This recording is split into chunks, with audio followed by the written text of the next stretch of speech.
எல்லா புகழும் இறைவன் இயேசுவுக்கே. பிதாவாகி தேவனாலும் கர்த்தரா இயேசு கிறிஸ்துவினாலும் உங்களுக்கு கிருபையும் சமாதானமும் உண்டாவதாக.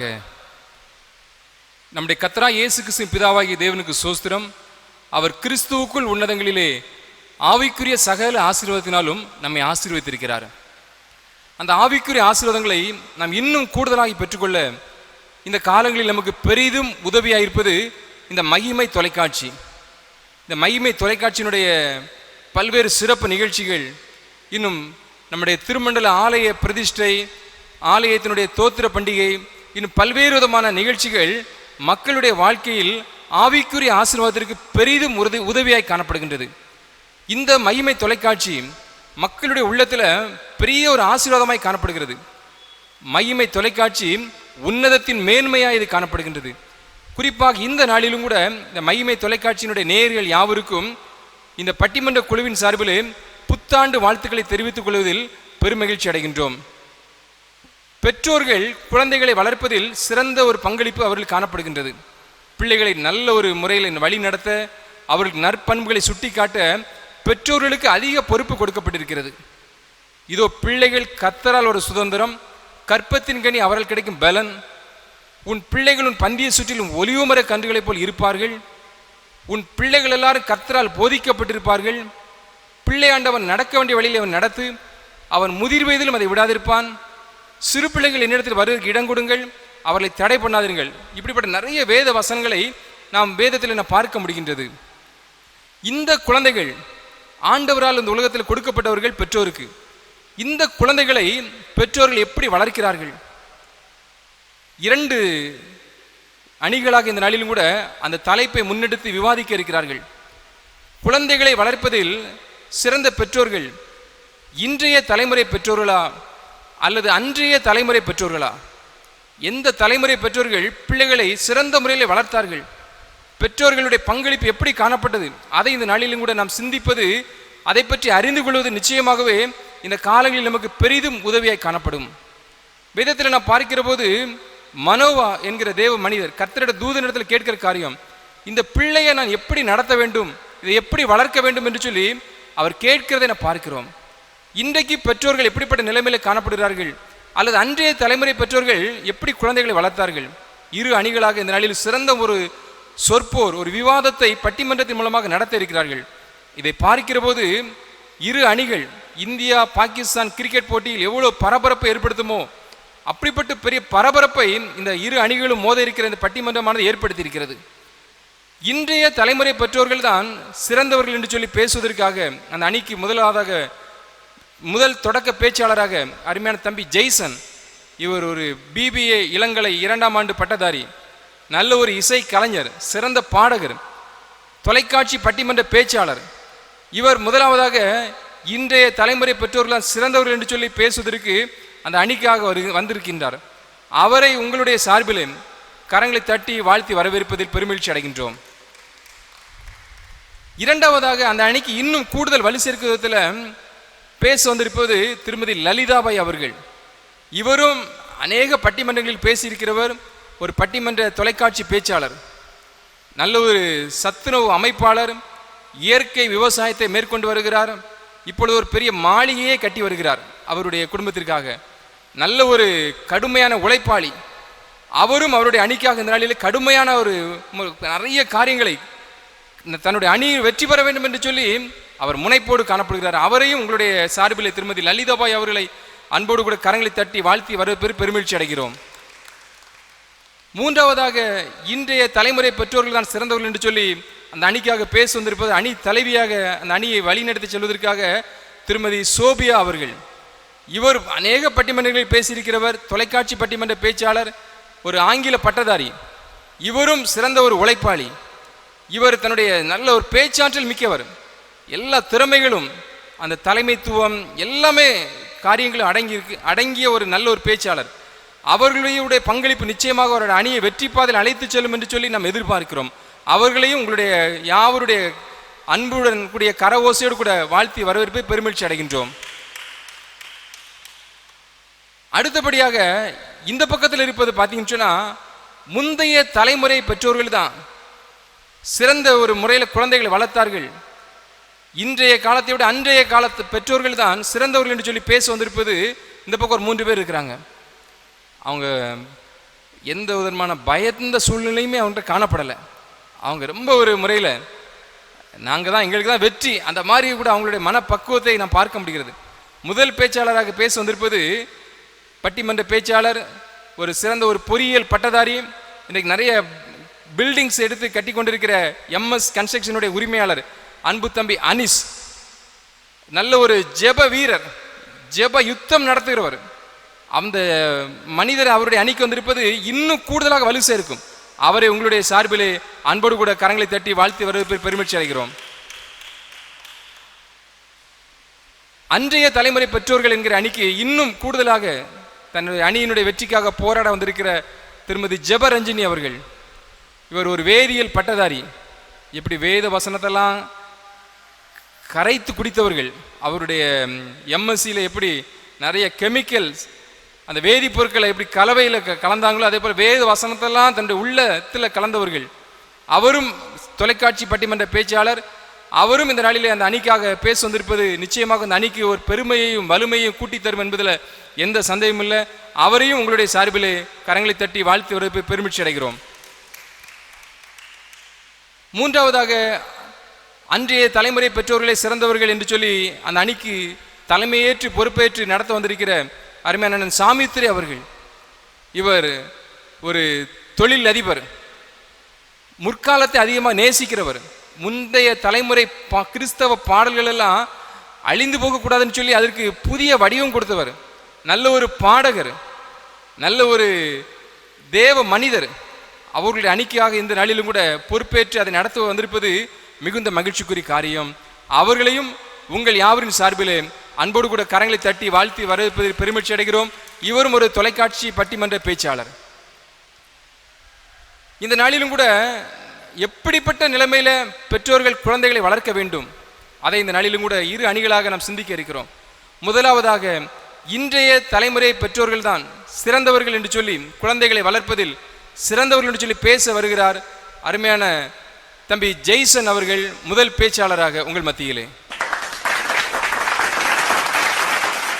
என் அணியினருக்கு வலு சேர்க்க வந்திருக்கும் என் அணி நண்பர்களே, திருச்சபையின் மக்களே, இந்த மகிமை டிவியின் ஊழியர்களுக்கும் மற்றும் இந்த மகிமை டிவியில் பார்த்து கொண்டிருக்கும் நேயர்கள் யாவருக்கும் என்னுடைய அன்பின் புத்தாண்டு நல்வாழ்த்துக்களை தெரிவித்துக் கொள்கிறேன். நடுவர் அவர்களே, இந்த பட்டிமன்றத்தின் தலைப்பு என்னவென்று நம்ம எல்லாருக்கும் தெரிந்திருக்கும். குழந்தைகளை வளர்ப்பதில் சிறந்தவர்கள் அன்றைய தலைமுறை பெற்றோர்களா அல்லது இன்றைய தலைமுறை பெற்றோர்களா?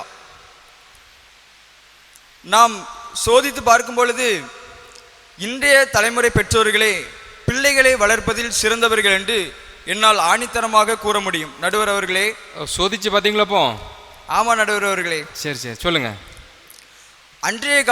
அன்றைய தலைமுறை பெற்றோர்களை நாம் பார்க்கும் பொழுது அவர்கள் பிள்ளைகளை சிறந்த முறையில் வளர்ப்பது அவ்வளவாக அக்கறை காட்டவில்லை என்பதுதான் என்னுடைய கருத்து. என்னவென்றால் பிள்ளைகளை, அதாவது குடும்ப நலனுக்காக தங்களுடைய பிள்ளைகளை வேலைக்கு அனுப்பவும் சிறு வயதிலே திருமணம் செய்து கொள்ளவும் தான் அன்றைய கால பெற்றோர்கள் அவர்களை வழக்கப்படுத்தி கொண்டார்கள். பிள்ளைகளுடைய வளர்ப்பு சரியில்லை. சரி நடுவர் அவர்களே, இப்படிப்பட்ட காரியங்களை அரசாங்கம் பார்க்கும் பொழுது பிள்ளைகள் வளர்ப்பதில் அன்றைய கால தலைமுறை பெற்றோர்கள் சரியில்லை என்பதால் காரணத்தினால்தான் குழந்தை திருமண சட்டம், குழந்தை பாதுகாப்பு சட்டம், குழந்தை தொழிலாளர் போன்ற சட்டங்கள் கொண்டு வரப்பட்டது. இதை பார்த்தா கொண்டு வந்திருக்காங்க. ஆமா, அன்றைய கால பெற்றோர்களின் வளர்ப்பு சரியில்லாத காரணத்தினால்தான் இப்படிப்பட்ட சட்டங்கள் கொண்டு வரப்பட்டது. இதிலே நாம் தெரிந்து கொள்ள முடியும் அன்றைய கால பெற்றோர்களின் தலைமுறை பிள்ளைகளை வளர்ப்பதில் சிறந்தவர்களாக விளங்கவில்லை என்று சொல்லி. அதே போல நாம் இன்றைக்கு பிள்ளைகளை வளர்த்து கொண்டிருக்கும் பெற்றோர்களிடம் நாம் கேட்போம் என்றால் அவர்கள் மிகவும் படித்தவர்களாக இருக்க மாட்டார்கள். நான் அன்னைக்கு கூட ஒரு அக்காட்ட பேசினேன். அங்கே ஒரு இங்கிலீஷை தப்பாக பேசினாங்க. அப்போ நான் அதை திருத்தினேன். எவ்வளோ பெரிய ஆளாக இருக்கிய? ஆமாம் நடுவர். அதுக்கு அவங்க என்ன சொன்னாங்கன்னா, அன்றைய தலைமுறை அன்றைய காலத்தில் இனியும் எங்களை படிக்க வச்ச நாங்கள் என்ன படிக்கவே போக மாட்டோன்னோ எங்களை ஃபுல்லாக வேலைக்கு அனுப்பிட்டாங்க. அப்படி அவங்க புலம்பிட்டு இருக்காங்க. அன்றைய தலைமுறை பெற்றோர்களை பார்த்து இன்றைய தலைமுறை பெற்றோர்கள் புலம்பிட்டு இருக்காங்க. அப்படிப்பட்ட ஒரு நிலைமையில அன்றைய தலைமுறை பெற்றோர்கள் வாழ்ந்துட்டு இருந்திருக்காங்க. அதான் உங்க அப்பா பிபிஏ படிக்க வைக்காங்க உங்களை. ஆமா நடுவர்களே, யாராவது ஒருத்தராவது குடும்பத்தில் முன்னேறணும்ல. ஆமா. அது மட்டும் இல்லாம நாம் வேதாகமத்தில் ஆராய்ச்சி பண்ணும் பொழுது வேதாகம ஆராய்ச்சி ரைட்டு. ஆமா, நம்முடைய ஏசாவின் தாயாரை பற்றி நாம் தெரியும். அவர்களைப் போல வேதாகமத்தில் சிறந்த பெண்மணி யாரும் இல்லை. ஆனாலும் ஒரு சில காரணங்களுக்காக தன்னுடைய பிள்ளைக்கு அவர்கள் கொடுத்த ஒரு பொய் சொல்வதற்கு, தன்னுடைய சகோதரனை ஏமாற்றுவதற்கு கற்றுக் கொடுக்கிறார்கள். நடுவர் அவர்களே, இதே போலதான் அன்றைய காலத்துடைய பெற்றோர்களின் நிலைமையும் இருந்தது. ஓ சரி சரி. அப்போ பொய் சொல்ல கற்றுக் கொடுக்காங்க அந்த காலத்தில். அதுதான் நம்ம வேதாகமத்தில் இருக்கும். நம்ம இதுக்கு மேல ஒரு சாட்சி என்னது வேணும்? சரி சரி சரி. அது போல இவங்க சொல்லுதாங்க வேதம் வந்து பொதுவானது, அது வந்து அழியாதது, எல்லா காலத்துக்கும் பொருந்துங்காங்க.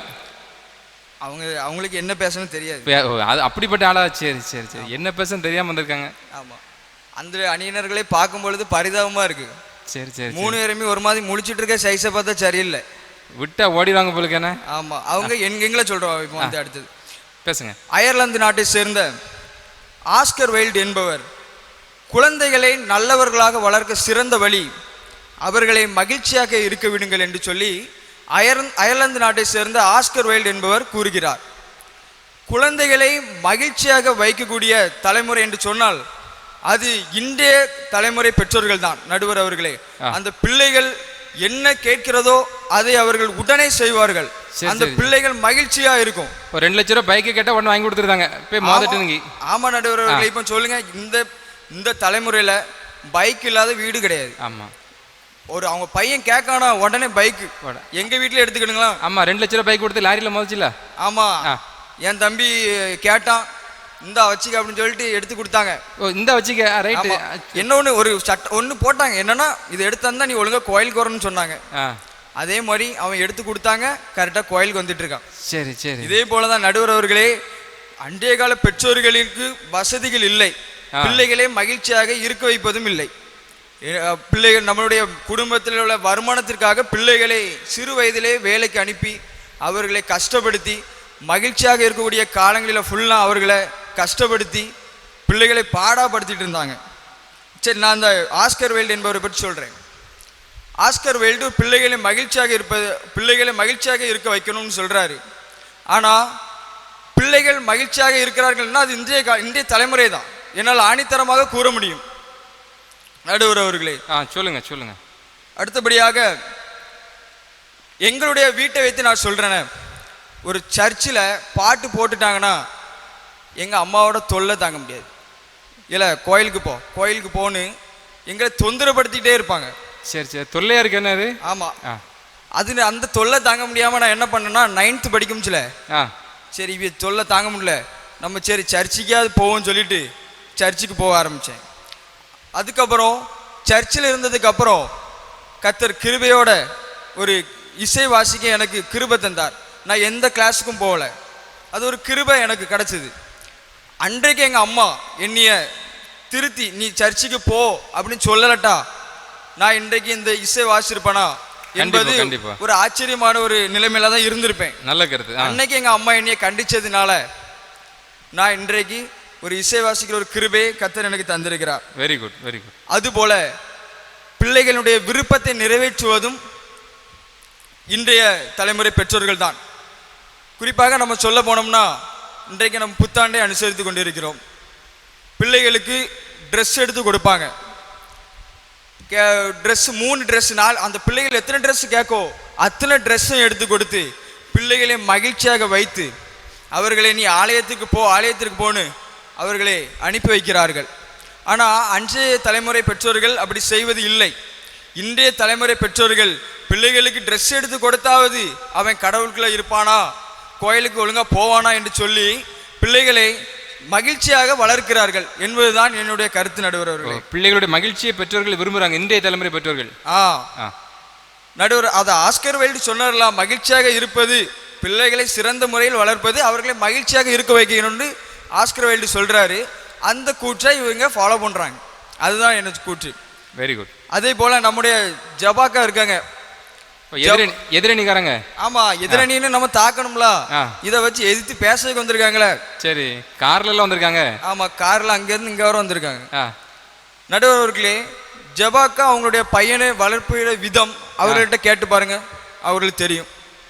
நீங்களே பார்த்துருப்பீங்க நடுவர் அவர்களே, அந்த பையன் முழுரு ஜபம்னாலும் இருக்கட்டும், உபவாச ஜபம்னாலும் இருக்கட்டும், இரவு ஜபம்னாலும் இருக்கட்டும், முதல் லைன்ல ஆளா இருக்கிறது அவங்க பையன் தான். Very good, very good.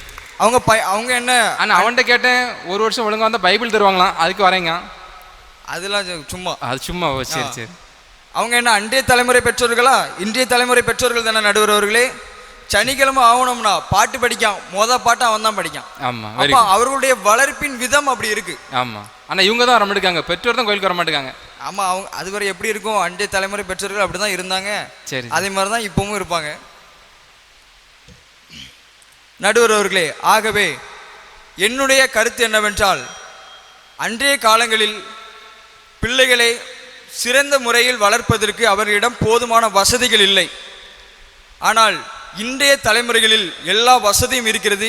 பிள்ளைகளை மகிழ்ச்சியாக வைத்து அவர்களை சிறந்த முறையில் வளர்த்து அவர்களை வாழ்க்கையில கரையேற்றுகிறார்கள் இன்றைய தலைமுறை பெற்றோர்கள்.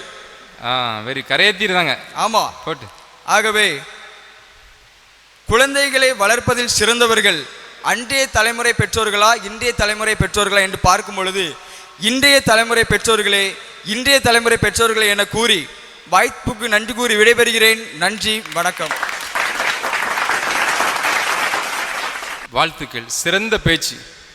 எப்படி கிரிக்கெட்ல ஓப்பனிங் பேட்ஸ்மேன் மாதிரி சச்சின் டெண்டுல்கர், சௌரவ் கங்குலி போல தன்னுடைய அணியினுடைய ரன் ஸ்கோரை நல்ல சிறப்பான முறையில் நிலைநிறுத்துகிறது போல தன் அடிக்காக சிறந்த முறையில் நிறைய கருத்துக்களை வைத்திருக்கிறார். நிறைய ஆராய்ச்சி பண்ணியிருக்கேன்னு சொன்னார். அயர்லாந்து நாட்டுக்கெல்லாம் போயிருக்கிறாரு. அங்கே போய் பிள்ளைகளை வளர்க்கிற அருமையான நிறைய காரியங்களை கற்று அதை இந்த நாளில் கூட விவாதத்தில் கொண்டு வைத்திருக்கிறார். அந்த காலத்து பெற்றோர்கள் அவர்கள் பொருளாதாரத்தில் பின்தங்கியவர்கள், அவர்களுடைய சூழ்நிலை குழந்தைகளை மகிழ்ச்சியாக வைக்க முடியவில்லை. இன்றைய தலைமுறை பெற்றோர்கள் தான் சிறந்தவர்கள். என்னுடைய தாயாரே அதற்கு உதாரணம் சொல்லி அம்மாவெல்லாம் சொல்லி காட்டியிருக்காங்க. கோயிலுக்கு போன்னு சொன்னதுனால நான் இன்னைக்கு சர்ச்சில் கீபோர்டு கற்றுக்கொண்டது நிறைய காரியத்தை அவர் எடுத்து காட்டியிருக்கிறார். பெற்றோர்கள் குழந்தைகளை மகிழ்ச்சியாக வைக்கிறாங்கன்னு சொன்னால் அது இன்றைய தலைமுறை பெற்றோர்கள் தான் சொல்லி ஜெய்சன் சிறந்த ஒரு தன்னுடைய பேச்சு திறமை வெளிப்படுத்தி காண்பித்திருக்கிறார். இப்போ அதுக்கெல்லாம் மறுப்பு தெரிவித்து இந்த அன்றைய தலைமுறை பெற்றோர்கள் தான் குழந்தைகளை சிறந்த முறையில் வளர்த்தார்கள் என்று சொல்லி பேச வருகிறார் அருமையான தம்பி அனிஷ் அவர்கள். உங்களுடைய ஆதரவோடு கூட. முதலாவது எனக்கு வாய்ப்பளித்த சேனைகளின் தேவனாய கர்த்தருக்கு எனது நன்றியை தெரிவித்துக் கொள்கிறேன். மற்றும் அவையை சிறப்பிக்க வந்திருக்கும் நடுவர் அவர்களுக்கும் எனது வாழ்த்துதலை தெரிவித்துக் கொள்கிறேன். என் அணி தோழர்களுக்கும் எதிரணியின் நண்பர்களுக்கும் எனது வாழ்த்துதலை தெரிவித்துக் கொள்கிறேன். தம்பி அருமையாக பேசிட்டு போனாங்க. இந்திய கால பெற்றோர்கள் தான் சிறப்பானவர்கள் அப்படின்ட்டு. அதில் பெரிய முரண்பாடு இருக்குது நடுவர் அவர்களே. முரண்பாடே இருக்குது, சொல்லுங்க. ஆமாம் நடுவர் அவர்களே, அன்றைய காலத்தில் நல்லா இல்லை, பெற்றோர்கள் அக்கறை காட்டலை, படிக்க வைக்கலை, அவர்களுக்கு சரியான பொருளாதார உதவி செய்யலை அப்படின்னு சொன்னாங்க. நடுவர் அவர்களே, அந்தைய காலகட்டம் உண்மையிலே வறுமையின் காலங்கள். பஞ்ச காலத்தை இந்த காலத்தில் யாராவது பார்த்துருக்காங்களா நடுவர் அவர்களே? அந்த காலத்தில் பஞ்சம் உண்டு தானே? பஞ்ச காலத்தில் ஒருத்தங்களால் எப்படி ட்ரெஸ் எடுத்து கொடுக்க முடியும்? பஞ்ச காலத்தில் அப்படி இருந்துமே நான் நிறைய பேரை விசாரித்து பார்க்க சில தகப்பனுக்கு ஒரு உடுக்க ஒரு துணி இல்லைன்னா கூட, தகப்பனுக்கு ஒரு வாழ்வாதார வழி இல்லைன்னா கூட, அந்த பிள்ளைக்கு ஒரு சட்டைனாலும் சரி, ஒரு உணவுனாலும் சரி, ஒரு பண்டனாலும் சரி, அவர் ராப்பகலாக உழைச்சி கஷ்டப்பட்டு கொண்டு கொடுத்து இருந்தார் நடுவர் அவர்களே. நீங்கள் கேட்டு பாருங்க, ஏதாவது பெற்றோர்கள் இல்லைன்னு சொல்ல முடியுமா? இல்லை உங்கள் பெற்றோரையே நீங்கள் ஆராய்ந்து பாருங்க. இவர் சரி ஆராய்ச்சி பண்ணலை போல, போய் சொல்லியிருக்காரு. அதான் நடுவர் அவர்களே, எனக்கு ஆச்சரியமாக இருக்குது. இந்த காலத்தில் எல்லா சோர்ஸுமே இருக்குது, 2 பேர் வேலைக்கு போகிறாங்க, அதனால் எல்லா வசதியும் இருக்குது. அந்த காலத்தில் அது அவ்வளவு கடினம். அப்போ அவங்க அந்த நிலைமையிலையும் தம் பிள்ளைகள் அவ்வளவு அக்கறையோட அவ்வளோ ஒரு பக்குவத்தோட வளர்த்து கொண்டு வந்தாங்க. கண்டிப்பா. இதை இல்லைன்னு சொன்னால் எப்படி நடுவர் அவர்களே? அப்போனா ஆராயவே இல்லைன்னு தான் அர்த்தம். நடுவர் அவர்களே, மொத்தத்தில் இவங்க சொல்கிறாங்க அந்த காலத்தில் எல்லாருமே ரொம்ப ஒன்றுமே சரியாக நடத்தலை, இந்த கால பெற்றோர்கள் தான் கரெக்ட் அப்படிங்கிறாங்க. இன்றைய கால பெற்றோர்கள் தம் பிள்ளைகளை ஆண்டவருக்குள்ளே எந்த அளவு நடத்துகிறார்கள்னு பார்க்கணும் நடுவர் அவர்களே. இவர்கள் வந்து ஆடம்பர ரீதியாக மட்டும்தான் வளர்க்குறார்களே ஒழிய தாம் பிள்ளை வந்து எப்படி சொல்ல கோயிலுக்கு போய் மெயினாக போய் நிற்கணும் அவ்வளோதான் விரும்புகிறாங்க. நான் இப்போ கேட்க நடுவர் அவர்களே, இதில் வந்திருக்கிறதுல யாரெல்லாம் அவங்க பிள்ளைகளையும் சரி சரி தம்பி ஜெய்சன் அவர்களும் இருக்கட்டு, உங்கள் அம்மா உங்களை நல்லா தான் வளர்த்தாங்க, ஓகே நான் ஒத்துக்கிட்டேன், கோயிலில் முதல் இடமா கொண்டு விட்டாங்க, இப்போ உங்களை மிஷினரி தளத்துக்கோ உங்களுக்கு இசைவாசிக்க நல்லா பழகி தந்திருக்காங்க, சரி ரைட் ஓகே, மிஷினரி தளத்துக்கோ இல்லை வேறு நாட்டுக்கோ உங்களை ஒரு சுவிசேஷ ஊழியராக இப்போ அனுப்புவாங்களா? நீங்கள் எழுந்து செல்வீங்களா? இதில் வந்திருக்கிற மூணு பேர்கிட்டையும் கேட்குறேன், உங்கள் பிள்ளைகளை இப்போவே நான் அந்த காலத்தில் சுவிசேஷ ஊழியர்கள் ரேனியசையா காடுவலையா அவங்களாம் பார்த்தீங்கன்னா அவங்க வந்து வருமானத்துக்கு வழி இல்லாதவங்க இல்லை, கஷ்டப்பட்ட குடும்பத்தில் பிறந்தவங்க இல்லை, அவ்வளவு ஆடம்பர செல்வமாய் வாழ்ந்தவர்கள், மன்னர் பரம்பரையில் பறந்த ஒவ்வொரு குடும்பங்களும் தம் பிள்ளைல சுவிசேஷ ஊழியர்களா. நாம் வறுமைப்பட்ட காலத்தில் இங்கு உணவுக்கு இல்லாத காலத்தில் கூட நமக்காண்டி அனுப்புனாங்க நடுவர் அவர்களே, அவர்கள் தடை பண்ணவில்லை. இதில் இருக்க 3 பேரும் இல்லை அந்த 2 பேரும் அவங்க பிள்ளைகளை இன்றைக்கே நான் சுவிசேஷ ஊழியனா இல்லை மிஷினரியா நான் இன்னொரு நாட்டுக்கு அனுப்புவேன் இப்போ சொல்லுங்க நடுவர் அவர்களே. வெற்றி அவர்கள் பக்கம் நான் கொடுத்துட்டு போயிட்டே இருக்கேன். சொல்லுங்கம்மா, முடியுமா சவால். ஏன்னா நம்ம தேவன் சமூகத்தில் இருக்கோம், சும்மா வாய் வார்த்தை இல்லை. ஏன்னா அவர் 4 தலைமுறையை நியாயம் விசாரிக்கிறவராக இருக்கிறார். இப்பொழுது உங்கள் நாவுகள் அறிக்கையிடுமா? நடுவர் அவர்களை சும்மா பேசிட்டு போயிடலாம். அந்த காலத்தில் சுவிசேஷ ஊழியர்களின் எண்ணிக்கை, மிஷினரிகளாக போனவர்களின் எண்ணிக்கையை நான் விசாரிச்சு பார்க்கேன். ஒரு சுவிசேஷ ஊழியர் ஒரு அண்ணன் கேட்டேன், அவங்க சொன்னாங்க, தம்பி மிந்திலாம் அர்ப்பணித்து வருகிறவர்கள் அத்தனை பேராக இருப்பாங்க, ஒரு பையன் அர்ப்பணித்து வந்தால் கூட அவங்க பெற்றோர்கள் முனைப்பு காட்டுவாங்க. ஆனால் இந்த காலத்தில் அப்படி இல்லைப்பா, பிள்ளை ஒத்துக்கிட்டா கூட தாய் தகப்பன்மார்கள் ஒத்துக்கிட மாட்டேங்காங்க. இதுவே ஒரு 5000 ரூபாய் ஆகணும்னு சொல்லுங்க, அவங்க உடனே சொல்லிடுவாங்க, மகனே சம்பளம் நிறைய கிடைக்கல, மகனே நீ வந்து ஊழியத்தை நல்லபடியா பாரு மகனே. ஏன்னா அங்கதான் வருமானம் இருக்க, வருமானம் இல்லைன்னா பரவாயில்ல. ஏன் ஒரு கஷ்டப்படுற இடத்துக்கு தான் பிள்ளைய அனுப்பிட்டு பார்ப்போம் மாட்டாங்க நடுவர் அவர்களே. சும்மா வாய் வார்த்தைகள், சுயநலம் தான் நடுவர் அவர்களே. கோயிலுக்கு ட்ரெஸ் அனுப்பி கொடுக்குறது எதுக்கு? அங்க இன்னொருத்தங்க இருக்காங்க, அவங்க முன்னாடி என் பிள்ளை நீட்டா இருக்கணும், அதை விட தான் செல்வந்தர்களா இருக்காங்களாம், அதை காட்டணுமா, அதுக்காக மட்டும்தான் நடுவர் அவர்களே. மற்றபடி தேவன் மேல அன்போ தேவன் மேல கரிசனையோ இதை பின்னாடி அங்க ஒரு இடத்துல ஒரு பிள்ளை கஷ்டப்பட்டு இருக்கு, அந்த பிள்ளைக்கு நான் கொடுக்கணும் ஒண்ணு இல்லை நடுவர் அவர்களே. இதெல்லாம் வெறும் வீண் பேச்சு. அவங்ககிட்ட கிடையாது, அந்த மாதிரி கிடையாது போல இல்ல நடுவர் அவர்களுக்கு. யார் இருக்கா? நான் பாக்குறேன், ஒரு சர்ச்சுக்கு போனாலே ஒரு 2 பேர் வேணா ஒரு அர்ப்பணிப்போட தம் பிள்ளைகளை கொடுக்குறாங்க.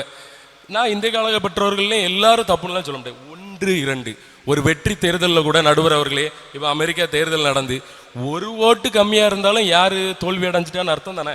கண்டிப்பா. அப்போ இதுல 1 ஓட்டு இல்லை, 100%ல வெறும் 1% நபர்கள் 0.5% தான் தேவனுக்குன்னு ஊழியம் செய்ய போறாங்க. மற்றபடி வேற ஒன்றும் இல்லை. தான் குடும்ப வாழ்க்கையும் தான் வாழ்வாதாரமோ தான் விஷயம் மட்டும்தான் இவங்களுக்கு தேவைப்படுது. அதுலேயும் என்னன்னு சொன்னாங்க, பிள்ளைய வந்து ரொம்ப மகிழ்ச்சியாக வைக்கணும், மகிழ்ச்சியாக தான் வைக்கணும், இல்லைன்னு சொல்லலை. ஏன் அன்றைய காலத்தில் அந்தளவு கொடுமையப்படுத்தினாங்க, தேவனுக்குள் நடக்கணும்னு சொல்லி அவங்கள ஸ்ட்ரிக்டாக ஃபாலோ பண்ணாங்க, அவ்வளோதானே தவிர. ஏன் இந்த அந்த காலத்தில் உள்ள யாருமே டீச்சர்ஸ் இல்லையா நடுவர் அவர்களே? கத்தருக்குள் நடந்துட்டாலே எல்லா ஆசையும் தானே வந்துருமே, எல்லாம் கிடைக்குமே. எத்தனை பேர் இவங்க சொன்னாங்க, ஜெய்சன் தம்பி அழகா சொன்னாங்க, யாருமே படிக்கலை, வாழ்வாதாரம் இல்லை, 1 2 பேரை வச்சு நம்ம நியாயம் தீர்க்கவே முடியாது. எத்தனை டீச்சர்ஸ், எத்தனை கலெக்டர், எத்தனை ஆபீசர் மாதிரி எத்தனை பேர் ராஜ்யங்களை ஆண்டு கொண்டுட்டு இருக்காங்கன்னு தெரியுமா? இஸ்ரவேல் ஜெபசிங் ஒரு ஐயா கூட அவர் கலெக்டர் தான், அந்த காலத்தில் உள்ளவர், வறுமையில் உள்ளவர், இன்றைய கலெக்டர் நடுவர் அவர்களே. அப்போ அந்த காலத்தில் அவங்க படிக்க வைக்கலையா? டீச்சர்ஸ் அதிகம் இருக்கிறது நம்ம சபைகளில் உள்ள மக்கள் தான். அந்த காலத்தில் எல்லா சோர்ஸும் இருந்து நடுவர் அவர்களே, இவர்கள் சும்மா ஒரு பகுத்தறியாம ஒரு நார்மலாக வந்து பார்த்துக்கிட்டு, இல்லை அந்த காலத்தில் படிக்கலை, அந்த காலத்தில் எதுவுமே கொடுக்கல, அன்றைய காலத்தில் எதுவுமே நடப்பு நிகழ்வு இல்லைன்னு சும்மா சொல்லிட்டு போகிறாங்க நடுவர். நல்லா பார்த்துட்டு வந்து பேசுங்க ஐயா. அதான் நடுவர்களே. என்னொன்று கேட்க நடுவர் அவர்களே, இதில் இருக்க 2 தாய்மா இல்லை எங்கள் டீமை சேர்த்துக்கலாம் நடுவர் அவர்களே. இதில் யாரெல்லாம் நான் சீரியலே பார்க்க மாட்டேன், ஆண்டவர் சமூகத்தில் இருக்கேன், இதுவரை நான் சீரியலே பார்த்ததில்லை, சீரியலே பார்க்க மாட்டேன், ஃபோனில் யூடியூப்பில் ரீல்ஸே பார்க்க மாட்டேன், பார்த்ததே இல்லை. சொல்ல முடியுமா? சொல்லுங்க நடுவர் அவர்களே, யாரெல்லாம் கையை தூக்குங்க. இல்ல நடுவர் அவர்களே, ஒரு ஸ்டேட்மெண்ட் சொல்லுது. இப்போ உள்ளதான் அமெரிக்கா நிறுவனம் எடுத்திருக்காங்க. யூடியூப்போ இல்ல சீரியலோ பாக்குறனால அந்த பிள்ளைக்கு என்ன தோணுதான், மொபைல் இந்த உலக பிரகாரமான விஷயம் மட்டும்தான் அந்த பிள்ளை மனசுக்குள்ள போயிட்டு இருக்கு. ஒன்னும் கடவுளுக்குள்ள விதியும் இல்ல, கடவுளுக்குள்ள வாழ்க்கையும் இல்ல, அங்க உள்ள பக்தி விருத்தியும் இல்ல. என்ன நடுவர் அவர்களே, உண்மையான கருத்து இது. உண்மைதானே? இது நான் சொல்லல, எத்தனையோ மக்களை ஸ்டேட்மெண்ட் எடுத்தது. இதுல பேச வந்திருக்கிற அவங்களே இவங்க சொல்றாங்க இனிமே சீரியல் பார்க்க மாட்டாங்களா, இது வரைக்கும் பார்த்து இனிமே பார்க்க மாட்டாங்களா. கையை தூக்கணும்ல நடுவர் அவர்களே, தூக்கட்டுமே நடுவர் அவர்களே. இவர்களே ஆண்டவருக்குள்ள வைராக்கியம் பாராட்டவில்லை என்றால் இவர்கள் எப்படி சொல்லலாம் இன்றைய கால பெற்றோர்கள் தான் எல்லாத்திலும் சரி, இவர்கள் தான் எல்லாத்திலும் சரி? கோயிலுக்கு எல்லாருமே அனுப்புவாங்க நடுவர் அவர்களே, ஆண்டவருக்குள்ள விஷயத்துல நடத்துறாங்களா? இல்லையே. இது ஒரு பெயரளவு, சும்மா ஒன்றும் பெரிய நாங்க ஆண்டவருக்காக சாக்ரிஃபைஸ் பண்ணியிருக்கோம் இல்ல. யாராலையும் கை தூக்க முடியல. இதுதான் இன்றைய நிலவரம். 1-2 பேர் மட்டும்தான் உண்மையிலே ஆண்டவர் மேல பற்றுதல் கொண்டு அவருக்காக நாம் உயிர்ப்பிப்போடு எழும்ப வேண்டும் சொல்றாங்க. இதுல பாக்குறவர்களாகவும் இருக்கட்டும், தனக்காண்டி மட்டும்தான் வாழணும்னு நினைக்கிறாங்க. ஆண்டவருக்காக, எனக்காய் சிலுவையில் ரத்தம் சிந்தின நாதருக்காக நான் என்ன செய்வேன்னு இவர்களால சொல்ல முடியுமா நடுவர் அவர்களே? சும்மா சொல்லலாம், நான் ஆவியை பெற்றுட்டேன், நான் அவருக்காண்டி ஊழியம் செய்றேன், நான் அவருக்காக சண்டே கிளாஸ் நடத்துறேன்னு சொல்லலாம் நடுவர் அவர்களே. நான் அவருக்காக என்ன செய்யட்டும் என்று சொல்ல முடியுமா? நீங்க சோபியாக்கு எப்படி கேட்கப்படாது, சண்டே ஸ்கூல் நடத்தை பத்தி எப்படி கேட்கப்படாது? இல்ல நடுவர் அவர்களே, சண்டே கிளாஸ் நடத்தினாலும் சரி, 1-2 பேர் சுவிசேஷ ஊழியம் வராங்க, நான் பாராட்டுறேன், உண்மையில பாராட்டுறேன். ஆனால் 99.98% இங்கு பூஜ்ஜியத்துக்கு நேராகவும் வீழ்ச்சிக்கு நேராகவும் பொல்லாத வலைகளுக்குள்ள தான் சிக்கி வாழ்ந்துட்டு இருக்காங்க நடுவர் அவர்களே. இவர்களால் ஒரு பிள்ளையை எப்படி ஆண்டவருக்குள் வலை நடத்த முடியுமா? முடியாது நடுவர் அவர்களே. என்னொன்னு சொன்னாங்க, ஜெய்சனே ஆராய்ச்சி பண்ண ஆரம்பிச்சிட்டான். ஓ அப்படியான்னு சொல்லி. இன்னொன்னு நடுவர் அவர்களே, யாக்கோபு விஷயத்தை பத்தி சொன்னாங்க. நான் உங்ககிட்ட ஒண்ணு கேட்கிறேன். ஆண்டவர் முன்னாடியே தரிசனமாயி யாக்கோபு தான் புத்திர சுவிகாரத்தை ஆளணுங்க. என்னொன்னு, ஏசா செஞ்சுற ஒரு தப்பு அதுல இருக்கு. எல்லாரும் யாக்கோபையே சொல்றீங்க. இந்த காலத்துல, பழைய காலத்துலலாம் வாக்கு தான், இந்த இடம் உனக்கு, இதுனா இது உனக்கு தான், இந்த வீடு உனக்குப்பா, வாக்கு தான், சொத்து இல்லை. தெரியுமா நடுவர் அவர்களே உங்களுக்கு? ஆமா, அப்படிதான் சொல்லுவாங்க. அப்போ அவன் அந்த ஒரு சிகப்பு நிற கூழுக்காக தான் புத்திர சுவிகாரத்தை வித்து போட்டான். அதை ஏன் சொல்லல? ஏன் வித்து போட்டான்? வித்து போட்ட உடனே அவன் திரும்ப அதை எதிர்பார்க்கலாமா? அப்படியும் கூட அவன் மாமனார் வீட்டுக்கு போயிட்டு திரும்ப வரம்புச்சுல, அவன் இரு பருவாரங்களை கொண்டு வரம்புச்சுல, அவருக்குன்னு அவன் கொடுத்தான். என்னன்னு சொல்லுவாங்க எல்லாரும், அவன் புத்திர சுவிகாரத்தை வாங்கிட்டானு. புத்திர சுவிகாரத்தை அவன் ஆளவே இல்லை. அவன் நினைச்சது ஆவிக்குரிய ஆசீர்வாதம், இஸ்ரவேல் என்னும் பேரை மட்டும்தான் அவன் விரும்பினான். நடுவர் அவர்களை, தாயானவள் யார் சொல்லதை கேட்கணும்? ஆண்டவர் சொல்லதை கேட்கணுமா இல்ல உலக பிரகாரமான கேட்கணுமா?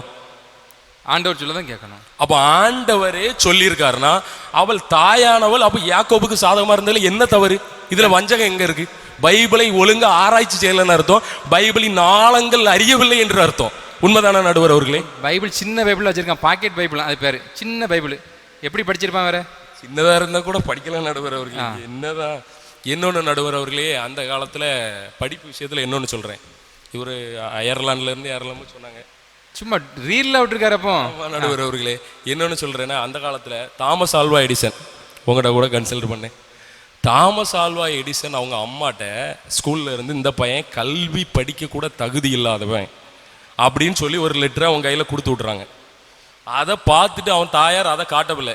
உனக்கு இந்த பள்ளியில படிக்கிறதுக்கு நீ அதை விட ஒரு ஜீனியஸா இருக்கன்னு சொல்லி தான் அவனை வீட்டிலேயே வச்சு படிக்க வச்சு ஒரு பெரிய மேதை 1098 கண்டுபிடிகளுக்கு காப்புரிமை வாங்கியிருக்காரு. அதிக கண்டுபிடிப்புகளுக்கு காப்புரிமை வாங்கினவர். தாயாருடைய ஊக்கம், தாயாரின் ஜபம். Very good. பிற்காலத்துல அவர் அன்றைய நூற்றாண்டுல அவர் தான் ஒரு சிறந்த கண்டுபிடிப்பாளர். அப்ப எடுக்கும் பட்சத்துல பார்த்தாங்களா, தாயார் அந்த லெட்டர் இருந்துச்சான். அதை பார்த்துட்டு தான் அவர் எழுதினாராம். இல்ல, தாமஸ் ஆல்வா எடிசன் ஒரு முட்டாளாதான் பிறந்தான், முட்டாளாதான் இருந்தான். ஒரு வீர தாயின் வளர்ப்பால அவன் இன்றைய நூற்றாண்டின் ஒரு மிகச்சிறந்த கண்டுபிடிப்பாளராக இருக்காங்களா. அப்ப அன்றைய கால பெற்றோர்கள் எந்த அளவுக்கு வளர்த்துருக்காங்க நடுவர் அவர்களே. கல்வியை பார்க்கல, உலகத்தை பார்க்கல, தேவன் என்னும் ஒரே பரம்பொருளை பார்த்து அவருடைய நாமத்தை மட்டுமே சொல்லி வீட்டில இருந்தே ஒரு பிள்ளையை வளர்த்து சயின்டிஸ்ட் ஆக்க முடியும்னா நடுவர் அவர்களே, இவர்கள் செய்வார்களா? இவங்க செய்ய முடியுமா நடுவர் அவர்களே? எனக்கு எங்க ஊர்ல கூட ஒருத்தங்க இருக்காங்க, எங்க ரிலேட்டிவ் தான் ஒரு அக்கா. அவங்க பிள்ளைய அவங்க வந்து ஒரு இதில் டீச்சராக வேலை பார்த்துட்டு இருந்தாங்க. அதிகபட்ச பெற்றோர்கள் இந்த பண ஆசைங்களை, இப்போ நீங்கள் இதில் பார்த்தீங்கன்னா 2 பேருமே வேலை பார்ப்பாங்க. எதுக்கு? பணத்துக்காக தான். பணத்தை விட தான் பிள்ளையின் மேல் உள்ள கவனம் அதிகம். அதிக பிள்ளைகள் மன வளர்ச்சி குன்றியவர்களாக இருக்காங்க. அன்றைய காலத்தில் எப்படி இருந்தாங்களா? அன்றைய காலத்தில் அவ்வளோ அரவணைப்பு இருந்து, அவ்வளோ பாசம் இருந்து, ஒன்றுக்குமே குடிக்க வழி இல்லைன்னா கூட இருந்து அரவணைச்சாங்க. இவங்க பாதி மொபைலில் மூழ்கிறாங்க, பாதி உலகத்துக்குள்ளே போயிடுறாங்க. தான் வேலை, தான் கௌரவம், நம்ம 2 பேரும் வேலை பார்த்தா தானே நிம்மதியாக இருக்க முடியும்னு போயிடுறாங்க. ஆனால் அப்பாவுடைய வார்த்தைகளே பிள்ளைகளுக்கு போதுமான இருந்துச்சு. ஆமாம், அதுவே போதுமானதாக இருந்து அவன் எப்படியும் வளர்ந்து அவன் உயர்ந்த நிலைக்கு போதானே செய்வான். நடுவர் அவர்களே, எந்த தாயாவது தான் பிள்ளை படிக்கக்கூடாதுன்னு சொல்லுவாங்களா? அன்றைய காலத்துலையும் வேலைக்கு அனுப்பணும்னு நினைப்பாங்களா? எல்லாருக்கும் அந்த வருத்தம் இருந்த நடுவர் அவர்களே. குடிக்க வழி இல்லை, அவங்க என்ன செய்வாங்க? வேலைக்கு போகணும்னு யாரும் சொல்றது இல்லை. அநேக பேர் நான் விசாரிச்சேன், படிக்க தான் அனுப்புனாங்களாம். அவங்களா பார்த்து என் வீட்டில் வருமே, நான் என்ன செய்யட்டும், 2 தங்கச்சி இருக்கா, 2 அக்கா இருக்கா, நான் என்ன செய்யட்டும், என் தகப்பனோட வருமானம் மட்டும் காணாத அப்படின்னு சொல்லி நிறைய பேர் தான் ஏழ்மையினால இருக்க முடியாத உடுக்க கஞ்சி இல்லாம தான் எல்லாரும் வெளியே போனாங்க. நடுவர் அவர்களே, சும்மா வீண் வார்த்தை இல்லை, படிக்கக்கூடாதுன்னு எந்த தாய் தகப்பனும் எந்த காலத்திலையும் நினைக்க மாட்டாங்க. நடுவர் அவர்களே, அதனால் ரொம்ப யோசிக்கவே வேண்டாம், ரொம்ப ஆர்ப்பாட்டம் வேண்டாம். இனிமேல் அவர்கள் என்ன செய்தாலும் அவர்கள் வாழ்க்கைகளும் அதற்கேற்ற விதமாய் நடக்கவில்லை. அதனால் அவர்கள் இன்றைய கால பெற்றோர்களை பற்றி என்னத்தான் சொன்னாலும் அது வீண் பயன். ஆகையால் எனது உரையை முடித்துக் கொள்கிறேன். தேவனுக்கே நன்றியை தெரிவித்துக் கொள்ளு. வாய்ப்பளித்த உங்களுக்கும் மகிமை டிவி நேயர்களுக்கும் எனது வாழ்த்தலை நன்றியும் தெரிவித்துக் கொள்கிறேன். என்ன சொல்லலாம், ஆக்ரோஷமான பேச்சுன்னு சொல்லலாம். அனிஷுடைய பேச்சு ஒரு ஆக்ரோஷமான பேச்சு. ஜெய்சனெல்லாம் அப்படி பொறிஞ்சி தள்ளி ஒரு தீயிலிட்ட புழு போல ஜெய்சனை ஒரு கொலையை வச்சு அந்த அளவுக்கு அந்த அணியை தாக்கியிருக்காரு. நீங்கள் குடும்பமாக வந்து சீரியலில் பார்க்குறிய, சீரழிஞ்சு போக. நீங்கள் பெற்றோர்களாக இருந்து பிள்ளைகள் எப்படி வளர்க்கீங்க? மிஷினரி விழித்து அனுப்புவீங்களா? ஒரு கொடுக்குற மனப்பான்மை உங்ககிட்ட இருக்கா? உங்கள் பிள்ளைகளுக்கு இருக்கா? அப்படிலாம் சொல்லி கடைசியில் தாமஸ் ஆல்வா எடிசனை கொண்டு வந்துட்டார். அது வந்து பெரிய ஒரு சரித்திரம். தாமஸ் ஆல்வா எடிசனை அவருடைய பெற்று தாயார் வளர்த்த விதம் பெரிய ஒரு விஞ்ஞானி ஆக்கினது. அப்போ அந்த காலத்தில் அவங்க எப்படி வளர்த்தாங்க? இதுக்கு எப்படி தான் எதிரணி தாக்கு பிடிக்க போகிறது தெரியல. லலிதாபாய் அவர்களுடைய நிலைமையை பார்க்கும்போது அவங்க கொஞ்சம் கஷ்டமான நிலைமை தான். ஏன்னா அனீஸ் வந்து ரொம்ப ஸ்ட்ராங்காக இப்படி பில்டிங்கில் ஃபவுண்டேஷன் போடுற மாதிரி ரொம்ப ஸ்ட்ராங்காக டிஎம்டி கம்பி, அக்கினி கம்பி எல்லாம் போட்டு பெரிய பில்லரை போட்டு வச்சுட்டு போயிட்டார். வாங்க லலிதாபாய், அவங்க இன்றைய தலைமுறை பெற்றோர்களாம் சிறந்தவர்கள் சொல்லி பேச. மதிப்பிற்குரிய நடுவர் அவர்களே, அன்பிற்கினிய பெரியோரே, அருமை தம்பி தங்கையரே, இங்கு இந்த பட்டிமன்றத்தை காண வந்திருக்கும் மகிமை டிவியின் ஒவ்வொருவருக்கும் என் அன்பின் வணக்கங்களை நான் தெரிவித்துக் கொள்கிறேன். நடுவர் அவர்களே, குழந்தைகள் வளர்ப்பதில் சிறந்தவர்கள் இன்றைய தலைமுறை பெற்றோர்களா அன்றைய தலைமுறை பெற்றோர்களா என்ற தலைப்பில் இன்றைய தலைமுறை பெற்றோர்கள் என்று நாம் பேச வந்துள்ளோம். எனக்கு முன்பாக பேசிய அனீஸ் தம்பிக்கு தலைப்பே தெரியல.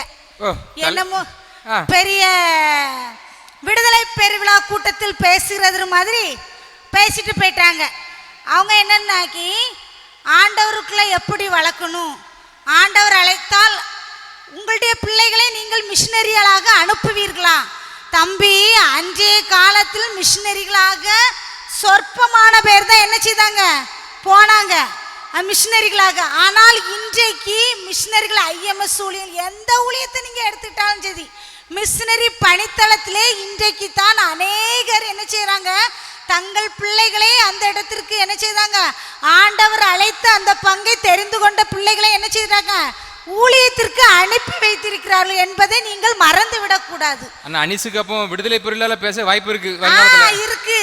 அனீஸ் தம்பி பேசின உடனே நான் நினைச்சேன் நடுவர் அவர்களே, சரி டிஜிஎஸ் தினகரன் ஐயா மாதிரி அப்படி ஸ்ட்ராங்காட்டு என்னமோ விடுதலை பெருவிழா கூட்டத்துக்கு போனா அவங்களுக்கு ஃபர்ஸ்ட். ஓஹோ, சரி சரி. அவங்க அப்படி பேசுறாங்க. ஆனா தம்பி எப்படி பேசுறாங்கனாக்கி அவங்க இன்றைய தலைமுறை அவங்களே அப்படி பேசுறாங்கன்னா இன்றைய தலைமுறை பிள்ளைகள் எவ்வளவு விடுதலையோடு ஆராதிக்கிறார்கள் என்பதை அவர்கள் சரியாக காட்டி விடுவார்கள். நடுவர் அவர்களே, அந்த காலத்துல கொடுமைப்படுத்தினாங்க, இப்படி பண்ணாங்கன்ட்டு ஜெய்சன் சொன்னதாட்டு சொல்லுதாங்க.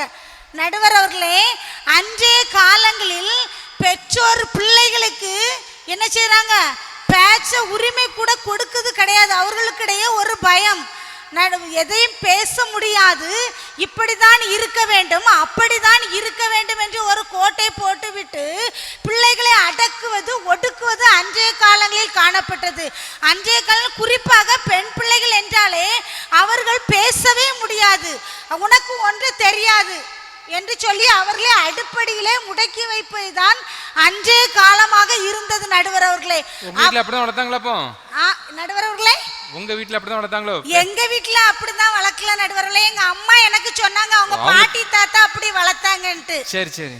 ஆமா நடுவர் அவர்களே, பெற்றோர் வெளியில் வேலை செய்து வந்து விட்டால் பிள்ளைகள் பயத்துல வந்து உட்கார்ந்து இருப்பாங்க. அப்பா எதுவும் சத்தம் போடுவாங்களா? அந்த அன்பு பாசம் அந்த பெற்றோர்களுக்கும் பிள்ளைகளுக்கு இடையே ஒரு நெருக்கமான உறவு முறை இல்லை, ஒரு இடைவெளி தான் காணப்பட்டது என்று என்னால் ஆணித்தரமாக சொல்ல முடியும் நடுவர் அவர்களே. வெரி குட், சொல்லுங்க. ஆனா அவங்க என்ன சொல்றாங்க, இன்றைய காலத்துல தான் இப்படி இருந்தாங்க, அடக்கு அப்படி இருந்தாங்கன்னு சொல்லி அழகா தம்பி பேசிட்டு போயிட்டாங்க. தம்பி அருமையாக பேசினார், இனிமையாக பேசினார், அவர் ஜெபத்தில் மிகவும் வல்லவர் என்பதை நான் அறிந்து கொண்டேன். ஆனால் பட்டிமன்றத்தில் இவ்வளவு வல்லவராக இருப்பார் என்பது எனக்கு இப்போதுதான் புரிகிறது. ஆனால் விடுதலை பெருவிழா கூட்டமே நடத்திவிட்டு சென்று விட்டார்கள். தம்பிக்கு மிக்க நன்றி, வாழ்த்துக்கள் நடுவர் அவர்களே. சரி சரி சரி. ஆனால் இன்றைய தலைமுறை பெற்றோர்கள் தங்கள் பிள்ளைகள் கர்த்தரால் வரும் சுதந்திரம், கற்பத்தின் கனி அவரால் கிடைக்கும் பலன் என்று சொன்னது போல அந்த பிள்ளைகளை அவர்கள் அப்படி ஒரு அக்கறையோடு மண்வேல் நடக்க வச்சா மண் வந்து ஒட்டிக்கும்னு, தெருமேல நடக்க வச்சா புழுதி வந்து ஒட்டிக்கும்னு, தரமேல நடக்க வச்சா தாளாது உடம்புன்னு தங்க மடி மேல நடைப்பழகி தங்கள் கை மேல நடைப்பழகி ஒவ்வொரு நாளும் வேத வசனத்தை பிள்ளைகளுக்கு ஊட்டி வளர்க்கிறார்கள் நடுவர் அவர்களே. கவிதை நல்லா இருக்கே, பரவாயில்லையே, யூடியூப்ல எடுத்தீங்களோ? நல்ல கவிதையா இருக்கே. அப்படி இன்றைய தலைமுறை பெற்றோர்களுக்கு அவர்கள் கவிதையாகவும் அவர்கள் வேத வசனத்தை பிள்ளைகளுக்கு புரியும்படியாக அவர்கள் போதித்து வளர்க்கிறார்கள் நடுவர் அவர்களே. இன்னும் நம்ம சொல்ல தாத்தா பாட்டி அப்படின்லாம் சொன்னாங்க, அதே தாத்தா பாட்டி இந்த காலத்துல இருக்கத்தான் செய்தாங்க. அந்த பிள்ளைகளை நன்கு அறிந்த பெற்றோர்கள் இருக்கிறாங்க, தகப்பன்மார் இருக்கிறார்கள், தாத்தா இருக்கிறார்கள், பாட்டி இருக்கிறார்கள். எத்தனை பேர்கள் இருந்தாலும் அந்த பிள்ளையை பற்றி நன்கு அறிந்த பெற்றோர்களால் தான் அந்த பிள்ளையின் வளர்ச்சிக்கு பெரிதும் காரணமாக இருக்கிறார்கள். முன்னேற்றத்தை, ஒரு குழந்தையின் முன்னேற்றத்தை பெற்றோர்களால் தான் உறுதி செய்ய முடியும் என்பது எந்தவித சந்தேகம் இல்லை நடுவர் அவர்களே. எங்க அம்மா சொன்னாங்க, எங்க அம்மாக்கு அம்மா சொல்லுவாங்களாம், எங்க அம்மா வந்து படிக்கணும்னு ரொம்ப ஆசைப்பட்டாங்களாம். அப்போ அவங்க அம்மா என்ன சொன்னாங்களாம், குடும்ப சூழ்நிலை காரணமாக அவங்கள படிக்க வைக்க முடியல. அப்போ எங்க அம்மா சொன்னாங்க, அந்த காலத்துல என்னன்னா 15 வயசு பிள்ளைங்க வந்து பூம்பருவம் வந்த உடனே என்ன செய்வாங்க, திருமணம் பண்ணி கொடுத்து விடுவார்களாம். என்னத்தான் எங்க அம்மா அப்பா திருமணம் பண்ணி இளம் வயசுலே கொடுத்துட்டாங்க. நீங்க என்ன செய்யுங்க, என்னுடைய கனவு எல்லாம் காற்றாய் பறந்து விட்டது, என் மகளே என் மகன் நீயாவது நன்றாக படித்து ஒரு உயர்ந்த நிலையில் வர வேண்டும் என்பதற்காக நீ எதை படிக்க விரும்புகிறாயோ அதை நான் படிக்க வைப்பேன் என்று ஒரு பழங்குடியினர் கூட, கஷ்டப்பட்ட மக்கள் கூட என்ன செய்றாங்க, ஒரு கூலி தொழிலாளி கூட நான் என்ன கஷ்டப்பட்டால் நீ நினைத்த படிப்பை நான் படிக்க வைப்பேன் என்று ஒவ்வொரு பிள்ளைகளையும் ஒரு IAS கலெக்டராகவும் IPS ஆகவும் ஒரு மருத்துவராகவும் அப்படியாக அவர்களை ஒரு விமானியாகவும் அவர்களை எண்ணங்களை நிறைவேற்றி அவர்களை மகிழ்ச்சியாக இருக்க வேண்டும் என்பதற்காக அவர்கள் விருப்பத்தை நிறைவேற்றி கொடுத்து வளர்ப்பது தாங்க இன்றைய கால தலைமுறை பெற்றோர்கள். வெரி குட், வாழ்த்துக்கள். அப்போ சாம் எப்படி IAS IPS? அவன் என்ன விரும்புகிறான் ஐயா அதை நான் படிக்க வைப்பேன். வெரி குட், வாழ்த்துக்கள் ஐயா. அந்த காலத்துல ஆண்கள் சாப்பிட்ட பிறகுதான் பெண்கள் சாப்பிட வேணும் அப்படின்ட்டு இருந்தாங்க. ஆனால் இன்றைக்கு அப்படியா இருக்காங்க, நீ காபி போடுதியா நான் சட்னி வைக்கிறேன், நீ தோசை ஊத்துறியா நான் சாம்பார் வைக்கிறேன்னு சொல்றாங்களே. அந்த அளவுக்கு விஞ்ஞானம் ஆமையா ஊட்டியும் விடுறாங்க இன்றைய தலைமுறை பெற்றோர்கள். அதன் மூலமாக அவர்களுக்கு அன்பு வளர்கிறது, பாசம் வளர்கிறது, குடும்பத்தில் ஒரு நிலை ஒற்றுமை இன்னும் தலைத்து வாங்குகிறது நடுவர் ஐயா. இந்த காலத்துல இன்றைய தலைமுறையில் நடுவர் அவர்களே, அன்றைய தலைமுறையில் அப்படி அல்ல. அடுப்படி என்றால் எது எந்த சைடு இருக்குன்னு அந்த கால ஆண்களுக்கு தெரியாதுயா.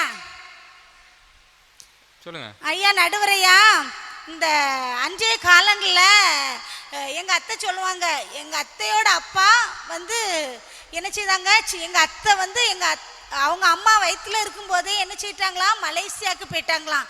அப்படி போயிட்டு எங்கள் அத்தை அந்த 15 வயது வரும்போது தான் அவங்க அப்பாவே பார்த்தாங்களாம். அதுக்கு வரைக்கும் அவங்க அப்பாவை அவங்க பார்க்கல. ஏன்னா மலேசியாவுக்கு போயிட்டு பழமொழி இருக்குல்ல, திரைகடல் ஓடியும் திரவியம் தேடு. திரைகடல் ஓடியும் திரவியம் தேடு. அந்த பெற்றோர்கள் அங்கே இருந்திருக்காங்க, எங்க அத்தை பார்த்ததே கிடையாதான். ஆனால் இன்றைக்கு அப்படியா டெக்னாலஜி வளர்ந்து விட்டது. எங்க இருந்தாலும் சரி அந்த பெற்றோர்கள் அந்த பிள்ளைகளுக்கு அதுவும் கப்பல்ல போவாங்க, எவ்வளவு ஒரு வாரம் 2 வாரம் அப்படி ஒரு கால சூழ்நிலைகள் காணப்பட்டது. இன்றைய காலங்களில் அப்படி இல்லை. எங்க பெற்றோர்கள் இருந்தாலும் சரி தன் பிள்ளைகளை கண்காணித்து கொண்டு அவர்களுக்கு போதிய அறிவுரைகளும் போதிய ஆலோசனையும் சொல்லி நெட்போன்னு ஒண்ணு இருக்கு, அதை தட்டி எப்போது பிள்ளைகளுடைய என்ன செய்யறாங்க, தொடர்பு கொண்டு அவர்கள் வந்து தங்களுடைய அன்பையும் ஐக்கியத்தையும் காட்டுகிறார்கள். அவர்களை சிறந்த பெற்றோர்களாய் இருந்து குழந்தைகள் முன்னேற்றத்திற்கு ஒரு கருத்து, அவர்களை ஆக்கத்தையும் ஊக்கத்தையும் கொடுத்து அவர்களை வழி நடத்தி வருகிறார்கள் என்பது எந்தவித சந்தேகம் இல்லை நடுவர் அவர்களே. ஆனா அந்த 3 பேருக்கு தான் தெரியல. உங்க வீட்டையா வீடியோ கால்ல பேசுற மாதிரி? ஆமையா, எங்க வீட்டையா தினமும் 2-3 வேளை என்னுடைய பிள்ளைகளோடு தொடர்பு கொண்டு அவர்களோடு தங்களுடைய பாசத்தை பரிமாறிக் கொள்வார்கள் நடுவர் அவர்களே. அவங்க துபாயில எல்லாம் இருக்காங்க, அங்க இருந்தாலும் மொபைல் போன் மூலமாக பேசுவார்கள். சரி ஐயா, பஞ்சாப்ல ஜலந்தர்னு ஒரு ஊருக்கு, அங்க ஒரு மாவட்ட நீதிமன்றத்தில் 24 வயது பொண்ணு என்ன செய்றாங்க, நீதிபதி ஆயிட்டாங்க. அந்த ஊரே என்ன செய்ச்சு கூடி, இந்த பொண்ணு சின்ன வயசுலே இவ்வளவு பெரிய நீதிபதி ஆகிவிட்டார்களே என்று சொல்லி இவர்களுக்கு ஒரு பாராட்டு விழா நடத்த வேண்டும் என்று நீதிமன்ற வாசல்லே காத்து கொண்டு இருந்தார்கள். அப்படி காத்து கொண்டு இருக்கும்போது இந்த கலெக்டர், இந்த நீதிபதி அங்கிருந்து இறங்கி கார்ல இறங்கி வராங்க. எல்லாரும் வழிவிடுங்க வழிவிடுங்க என்று சொல்லி ஒருத்தர் டீ வித்துட்டு இருந்தாரு. நேர உள்ள போய் டீ வித்துட்டு இருந்தவர் கையை பிடிச்சி பேசிட்டு இருந்தாங்களாம். அப்படி பேசிட்டு இருக்கும்போது ஒருத்தர் ஓடி இருந்தார், மேடம் நீங்க எவ்வளவு பெரிய நீதிபதி, நீங்க இந்த டீ கடைக்காரர்கிட்ட போய் பேசிட்டு இருக்கீங்களா, வாங்க மேடம் உங்களுக்கு தான் நாங்க இந்த பாராட்டு விளக்கெல்லாம் ஏற்படுத்தி கொண்டு வைத்திருக்கிறோம் என்று சொன்னார்களாம். உடனே அந்த பொண்ணு நின்று சிரிச்சு திரும்பி சொல்லிச்சான், உங்களுக்கு வேண்டுமென்றால் நான் இன்றைக்கு ஒரு நீதிபதியாக இருக்கலாம், ஆனால் அன்றைக்கு எனக்கு இந்த பதவி கிடைக்கிறதுக்கு காரணமா இருந்தது இந்த டீ வித்துட்டு இருக்காருல எங்க அப்பா தான் என்ன சொல்லிச்சான். நான் தான் என்ன கஷ்டப்பட்டாலும் தன்னுடைய பிள்ளைகளை ஒரு சரித்திர நாயகியாகவும் ஒரு சரித்திர நாயகர்களாக உருவாக்கும் ஆற்றல் இன்றைய தலைமுறை பெற்றோர்கள் தான் இருக்கிறது நடுவர் அவர்களே. பிள்ளைகளுக்கு ஒரு தனிப்பட்ட அடையாளம், பிள்ளைகளுக்கு ஒரு தனிப்பட்ட சுதந்திரம், ஒரு பேச்சுரிமை, ஒரு கருத்துரிமை, ஒருவருக்கு ஒரு உறவாடும் ஒரு உரிமை கொடுக்கப்பட்டது என்றால் இன்றைய தலைமுறை பெற்றோர்கள் தான் நடுவர் அவர்களே. அன்றைய காலங்கள் அப்படி அல்ல.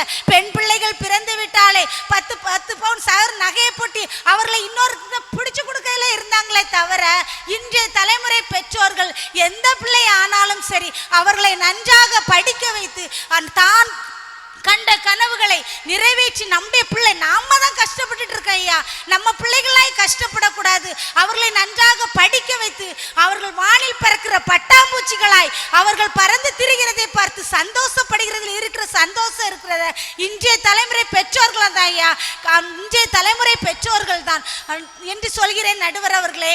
ஆனால் இன்றைய தலைமுறை பெற்றோர்கள் பிள்ளைகளுடைய ஏக்கத்தையும் எண்ணங்களையும் கேட்டு தெரிந்து கொண்டு அதை நிறைவேற்றி கொடுக்கிறார்கள். இன்றைய சமூகத்தில் 1000 மனிதர்கள் இருந்தாலும் ஒருத்தர் கூட உங்க அம்மா அப்பா காட்டுற உண்மையான அக்கறையை காட்ட மாட்டார்கள் என்பதுதான் நிதர்சனமான உண்மை நடுவர் அவர்களே. இன்றைக்கு நம்முடைய எத்தனையோ துறைகள் இருக்கிறது, அத்தனை துறைகளில் நம்முடைய பிள்ளைகள் சிறந்து விளங்குகிறார்கள் என்றார். அதற்கு காரணமாய் இருப்பது யார் என்று நாம் பார்த்தோம், இன்றைய தலைமுறை பெற்றோர் தான் நடுவர் அவர்களே. இன்றைய தலைமுறை பெற்றோர் தான் பிள்ளைகள் வளர்ச்சிக்கு பெரிதும் காரணமாய் இருக்கிறார்கள் என்று சொல்லி நல்லதொரு தீர்ப்பை வழங்குவீர்கள் என்ற நம்பிக்கையில் இன்றைய தலைமுறை பெற்றோர் தான் குழந்தைகள் வளர்ப்பதில் சிறந்தவர்கள் என்று சொல்லி இந்த வாய்ப்பை கொடுத்த மகிமை டிவியின் ஒவ்வொருவருக்கும் புத்தாண்டு நல்வாழ்த்துக்களை தெரிவித்துக் கொண்டு விடைபெறுகிறேன். நன்றி, வணக்கம். பேசிட்டாங்களே அனிசு உடைய பேச்சு எப்படி நிலநடுக்கம் வந்தால் பில்டிங்லாம் அப்படி சின்ன சின்ன ஆட்டம் காண்றது போல அவங்களுடைய பேச்சு அவங்களை போட்டு உடச்சி தள்ளியிருக்கு. எப்படி இந்த அணியில் ஜெய்சன் அயர்லாந்துக்கு போன மாதிரி இந்த அம்மா பஞ்சாபுக்கு போயிருக்காங்க. அங்கே போய் அந்த நீதிபதியை பார்த்துருக்காங்க. இது வந்து உண்மையான சம்பவம், பத்திரிகையிலலாம் வந்தது. அந்த நீதிபதியை உருவாக்கினது அவருடைய தகப்பனார். அவர் தான் அந்த பிள்ளையை சிறந்த முறை வளர்த்து ஒரு நீதிபதியாக இந்த நாளில் பதவி அடைவதற்கு உதவி செய்திருக்கிறார். அப்போ இந்த காலத்து பெற்றோர்கள் சிறந்த முறையில் பிள்ளைகளை உருவாக்குகிறார்கள். அவன் எந்த துறையை விரும்புகிறான் அந்த துறையில் போய் படிக்க வைக்கிறாங்க. அவனுடைய காரியத்தில் அவங்க உறுதுணையாக இருக்கிறாங்க. அவர்கள் ஒருவேளை வெளிநாட்டில் இருந்தாலும் இன்றைக்கி அதனுடைய அறிவியல் தொழில்நுட்பமெல்லாம் பிள்ளைகளோடு கூட உரையாடுவதற்கு வாய்ப்பாக இருக்குது. இப்படி நிறைய காரியத்தை முன் வச்சிருக்கிறாங்க. இன்றைய தலைமுறை பெற்றோர்கள்லாம் சிறந்தவர்கள் பிள்ளைகளை வளர்ப்பதில் அப்படி சொல்லி அவர்கள் வந்து வரலாற்றெல்லாம் கொண்டு வந்திருக்கிறாங்க. அவங்களுடைய குடும்பத்தில், அவங்களுடைய அத்தை குடும்பத்தில் நடந்த சம்பவங்கள் எல்லாத்தையும் அப்படி ஒரு மிக்சடாக கொண்டு வந்து எங்கே வந்து நல்ல சிறந்த முறை பேச்சாற்றில் ஒரு இடிமுழக்க பேச்சு போல் அனிசை விடுதலை பொருளாக்கே கடைசியில் அவங்க தீர்மானிச்சிட்டாங்க. நீ பட்டிமன்றத்துக்குலாம் சரியில்லைப்பா, நீ விடுதலை பொருளாக கன்வென்ஷன் மீட்டிங் தான் நீ சரி அப்படி சொல்லி எனக்கு தீர்க்கதரிசனமாக சொல்லிட்டு போயிட்டாங்க. இந்த நிலைமையில் தன்னுடைய அணியினுடைய சரிவை சரி செய்வதற்கு சிறந்த பேச்சாற்றல் ஒரு மிக்க ஒரு தேவை. வேதியியல் நிபுணர் ஜெபரஞ்சினி அவர்களுடைய சிறந்த ஒரு பேச்சாற்றல் அவருடைய அணியை நிலைநிறுத்துமா? பொறுத்திருந்து பார்ப்போம். வாங்க ஜெபரஞ்சினி. இயேசு கிறிஸ்துவின் நாமத்தினாலே இந்த பட்டிமன்றத்தை சிறப்பாகவும் சிரிப்பாகவும் வழிநடத்தி வரும் பட்டிமன்ற நடுவர் அவர்களே. சிறப்பு சிரிப்பு என்ன எதுகை மோனை. Very good. குழந்தைகளை வளர்ப்பதில் சிறந்த பெற்றோர்கள் அன்றைய தலைமுறையினர், இன்றைய தலைமுறை பெற்றோரா என பேச வந்திருக்கும் இரு அணி நண்பர்களே மற்றும் மகிமை டிவி நேயர்களே, உங்கள் அனைவருக்கும் புத்தாண்டு நல்வாழ்த்துக்களை தெரிவித்துக் கொள்கிறேன். நடுவர் அவர்களே, குழந்தைகளை வளர்ப்பதில் சிறந்தவர்கள் இக்கால பெற்றோர்களில் அல்ல, அன்றைய பெற்றோர்கள் தான். அதனை நாம் ஆணித்தரமாக கூற முடியும். ஆணி வச்சிருக்கீங்க போல நிறைய பேர். என்ன? ஆமா, கண்டிப்பா. பிள்ளைகள் கர்த்தரால் வரும் சுதந்திரம் அப்படின்னு நம்ம வேதாகமத்துல சங்கீதம் 127:4 பார்க்கிறோம். அதாவது கர்த்தர் நமக்கு கொடுக்கிற கிஃப்ட் தான் குழந்தைகள். அந்த குழந்தைகளை நல்ல முறையில் வளர்க்கக்கூடிய ஒரு கடமை பெற்றோராகிய ஒவ்வொருவருக்கும் உண்டு. அந்த கடமையில தவறும் பட்சத்தில் அந்த பாதிப்பு குழந்தைகளையும் சாரும், பெற்றோரையும் சாரும். ஆனால் அன்றைய காலங்கள் வாழ்ந்த பெற்றோர்கள் தங்களுடைய குழந்தைகளை சிறந்தவர்களாக வளர்த்தார்கள். ஆனால் இன்றைய காலங்களில் அப்படி அல்ல. நடுவர் அவர்களே, உங்கள்கிட்ட ஒன்று கேட்கலான்னு ஆசைப்படுறேன். கிஃப்ட் எல்லாருக்கும் பிடிக்கும்ல? கண்டிப்பாக பிடிக்கும். கண்டிப்பாக பிடிக்கும், அப்படி தானே? ஆனால் அன்றைய தலைமுறையினர் கர்த்தரிடம் இருந்து நிறைய கிஃப்ட் வாங்கினாங்க. அதாவது 10 குழந்தைகளை கூட பெற்றுக்கொண்டார்கள். ஆனால் இன்றைய தலைமுறை பெற்றோர்கள் 10 குழந்தைகள் யார் வீட்லயாவது இருக்கா? கண்டிப்பா இல்லை. கண்டிப்பா இல்லை. அது யோசித்து பார்க்கக்கூடிய ஒரு காரியம். அன்றைய தலைமுறை பெற்றோர்கள் 10 குழந்தைகள் பிறந்திருந்தாலும் அவர்களை நல்ல முறையில் சிறந்தவர்களாக வளர்த்தார்கள். சில வீட்டில் 10, சில வீட்டில் டஜன், 12, 15 அப்படியும் பேருக்கு. ஆனால் இன்றைய தலைமுறை பெற்றோர்களால் 2 குழந்தைகளுக்கு மேல பெற முடியல. ஏன்னா அவங்களால வளர்க்க முடியாது. அவங்க அழகும் பெருமா அதையும் வசிக்காங்க. ஆமா, வளர்க்க முடியாது. வளர்க்க முடியாத பெற்றோர்களால எப்படி சிறப்பாக வளர்க்க முடியும்? கேளுங்க, நல்லா கேளுங்க. இதை நான் எதிரணி நண்பர்களிடம் கேட்டுக்கொள்கிறேன். நடுவர் அவர்களே, அன்றைய காலங்களில் வாழ்ந்த பெற்றோர்கள் கூட்டு குடும்பத்துல தான் அதிகமா வசித்து வந்தாங்க. அதனால அந்த கூட்டு குடும்பத்துல வாழக்கூடிய தருணத்துல அவங்க ஒவ்வொருவருடைய ஒரு அன்பு, ஒரு பாசம், ஒரு இணக்கம் எல்லாமே இருந்துச்சு. இந்த காலங்கள்ல யார் வீட்லயாவது கூட்டு குடும்பம் இருக்குதா? காணவே இல்லையா? காணவே முடியாது. அந்த காலங்களில் அந்த கூட்டு குடும்பத்தின் மூலமாக பிள்ளைகளுக்கு ஒவ்வொரு சிறிய சிறிய காரியங்களையும் அவங்க கற்றுக் கொடுத்தாங்க. தம்பி ஜெய்சன் சொன்னா படிப்பு தான் இந்த காலங்களில் ரொம்ப முக்கியம் அப்படின்னு சொன்னான். நடுவர் அவர்களே, நான் கேட்குறேன், படிப்பு மட்டுமா ஒரு மனிதனை சிறந்தவனாக்கும்? சொல்லுங்க ஐயா, படிப்பு மட்டுமா சிறந்தவனாக்க முடியும்? கண்டிப்பா முடியாது. கற்றது கைமண் அளவு, கல்லாதது உலக அளவு அப்படிங்கிறது ஔவையாரின் பொன்மொழி. நீங்க வேதியியல் மட்டும் தான் படிச்சிருக்கீங்க, தமிழும் படிச்சிருக்கீங்க நிறைய. சம்பாதிப்பது வாழ்க்கை அல்ல நடுவர் அவர்களே. சம்பாதித்த காசில் சந்தோஷமாக இருப்பது தான் வாழ்க்கை. சந்தோஷம் என்பது நாம் வாழும் இடத்தில் இல்லை, நாம் வாழும் விதத்தில் தான் உள்ளது. கண்டிப்பா. அப்போ அன்றைய கால பெற்றோர்கள் தன் குடும்பத்துடன் வாழ்ந்த வாழ்க்கையே ஒரு சந்தோஷமான வாழ்க்கை தான். படிப்பு அந்த சந்தோஷத்தை கண்டிப்பா தர முடியாது. அதிக படிப்பு உடலுக்கு இளைப்புல போட்டிருக்கு அப்படி ஆமா, அதிக படிப்பு உடலுக்கு இளைப்பு அப்படின்னு தான் நம்ம வேதாகமத்துல பாக்குறோம். லலிதாக்கா சொன்னாங்க, ஒருத்தரும் பெற்றோர்கள், அந்த காலங்களில் உள்ள பெற்றோர்கள் பேசுறதுக்கு உரிமை கொடுக்க மாட்டாங்க, அவங்களுக்குள்ள ரொம்ப இடைவெளி அதிகமாக இருந்துச்சு அப்படின்னு சொல்றாங்க. அவங்க மாவட்டத்தில் இருந்திருக்கும். ஆமா, ஆனா அந்த இடைவெளி இந்த காலங்களில் அதிகமாக சுருங்கிட்டு, அதனால இப்போ உள்ள பெற்றோர்களை அந்த குழந்தைகள் மரியாதை இல்லாத ஒரு சூழ்நிலையில அழைக்கிறத நீங்க பாக்குறீங்க, அப்படிதானே? ஆமா ஆமா, நிறைய பார்க்க முடியுது. பேர் சொல்லி கூப்பிடுறாங்க, பிள்ளைகள் பெற்றோர்களை பேர் சொல்லி கூப்பிடுறாங்க. அண்ணா பெருசு போகுது அப்படின்னு எத்தனை பேர் கூப்பிடுறாங்க, நீங்க பாத்திருக்கீங்களா? பார்த்து அனுபவம் பேசுன மாதிரிலாம் தெரியுது. ஆனா அன்றைய கால பெற்றோர்கள் தன் குழந்தைகளுக்கு ஒரு பாசத்தை, ஒரு மரியாதையை, எல்லாற்றையும் கற்றுக் கொடுத்தாங்க.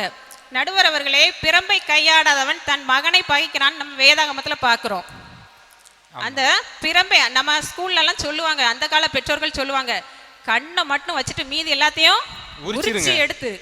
ஆனா அந்த வார்த்தை சொல்லக்கூடிய அந்த தருணத்துல அந்த பிள்ளைகள் எல்லாம் ஒரு நல்ல ஒரு சிறந்தவர்களாக வளர்ந்தார்கள். ஒரு வாக்கியமே இருக்குல்ல, ஆமா, கண்டிக்கும் ஆசிரியர் கரையேற்றி விடுவார். ஆனா இந்த காலத்துல அந்த கண்டிப்பு இல்ல. அதனால எல்லா குழந்தைகளும் என்ன செய்யறாங்க, இஷ்டப்படி பேசுறான், இஷ்டப்படி இருக்கான். பாதி பேர் ஜெயில தான் இருக்கிறாங்க. அந்த நிலைமைக்கு ஆளாகக்கூடிய ஒரு தருணத்தை இன்றைய தலைமுறை பெற்றோர்கள் உருவாக்கி விட்டார்கள். இதை நாம் கண்கூடாக காண முடியும். ஆமா, பெற்றோர் தான் காரணம், இந்திய தலைமுறை பெற்றோர். ஆமா, அது மட்டும் இல்லாம பெற்றோர்கள் குழந்தைகளுக்கு அந்த காலத்துல நல்ல உணவுகளை கொடுத்தாங்க, தரமான உணவுகளை கொடுத்தாங்க. இன்றைய கால பெற்றோர்களால கொடுக்க முடியுமா? எல்லாம் ஃபாஸ்ட் ஃபுட் கொடுக்கறாங்க, ஆயில் ஐட்டம்ஸ் கொடுக்கறாங்க. ஆனா அந்த காலத்துல தன் வீட்டில் கிடைக்கக்கூடிய காய்கறிகள், பழங்கள், பயிர் வகைகள், தானியங்களை கொடுத்து அவங்கள ஆரோக்கியமாக வளர்த்தாங்க. இதை நீங்க மறுக்க முடியுமா? முடியவே முடியாது.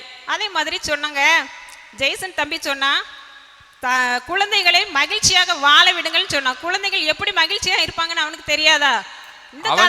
பைக்ல வாங்கி கொடுத்தா மகிழ்ச்சியா போவாங்களாம். பைக்ல வாங்கி கொடுத்தா அடுத்த நாள் அந்த பையனோட நிலைமை ஸ்டைல் அப்படிங்கிற பேர்ல அவன் போறதுனால பின்னாடி 108 அவனை ஃபாலோ பண்ணி போயிட்டு இருக்கு. 108ல போறான், அவனுக்கு பின்னாடி 108 வந்து அவனை ஏத்திட்டு போகுது. ஆமா, ஆனா அந்த மகிழ்ச்சி எப்படி வருது? அந்த பிள்ளைங்களை சந்தோஷமா விளையாட விடணும். அந்த கால பெற்றோர்கள் குழந்தைகளை சந்தோஷமாக விளையாட விட்டாங்க. இந்த கால பெற்றோர்கள் யாராவது குழந்தைகளை சந்தோஷமாக விளையாட விடுறாங்களா? எல்லாம் வீடியோ கேமுங்க. ஆமா, வீட்டை விட்டு வெளியே விடுறது இல்ல. வீட்டுக்குள்ள ஒரு ரூம்ல ஒரு மொபைல் போனை கையில கொடுத்து அதுல ஒரு கரையில வச்சுறாங்க. அந்த பிள்ளைங்களுக்கு எவ்வளவு பாதிப்புகள் வருகிறது என்பதை பெற்றோர்கள் அவர்களுக்கு இப்போ தெரியல. ஆனா இன்னும் வரக்கூடிய காலங்களில் அதிகமான பாதிப்புகளை இந்த குழந்தைகள் அடைவதற்கு இக்கால பெற்றோர்கள் தான் காரணம். நடுவர் அவர்களே, 5 வயசுல பெரிய கண்ணாடி போட்டு. ஆமா, அவங்க அந்த நிறைய நரம்பு சம்பந்தமான பிரச்சனைகள், கண் சம்பந்தமான பிரச்சனைகள், அதிகமான பிரச்சனைகளை அவர்கள் சந்திக்கிறார்கள். நடுவர் அவர்களே, படிப்புன்னு சொல்றாங்களே, நமது வேதாகமத்துல தாவீது எந்த ஸ்கூலுக்கு போனாரு? ஆடுகளின் பின்னே அலைந்த தாவீதை தான் கர்த்தர் அரசனாக உயர்த்தினார். இன்னைக்கும் இஸ்ரேல் தேசத்தில் இருக்கிற கொடி, அதுக்கு நட்சத்திரத்துக்கு பேரே தாவீது நட்சத்திரம்.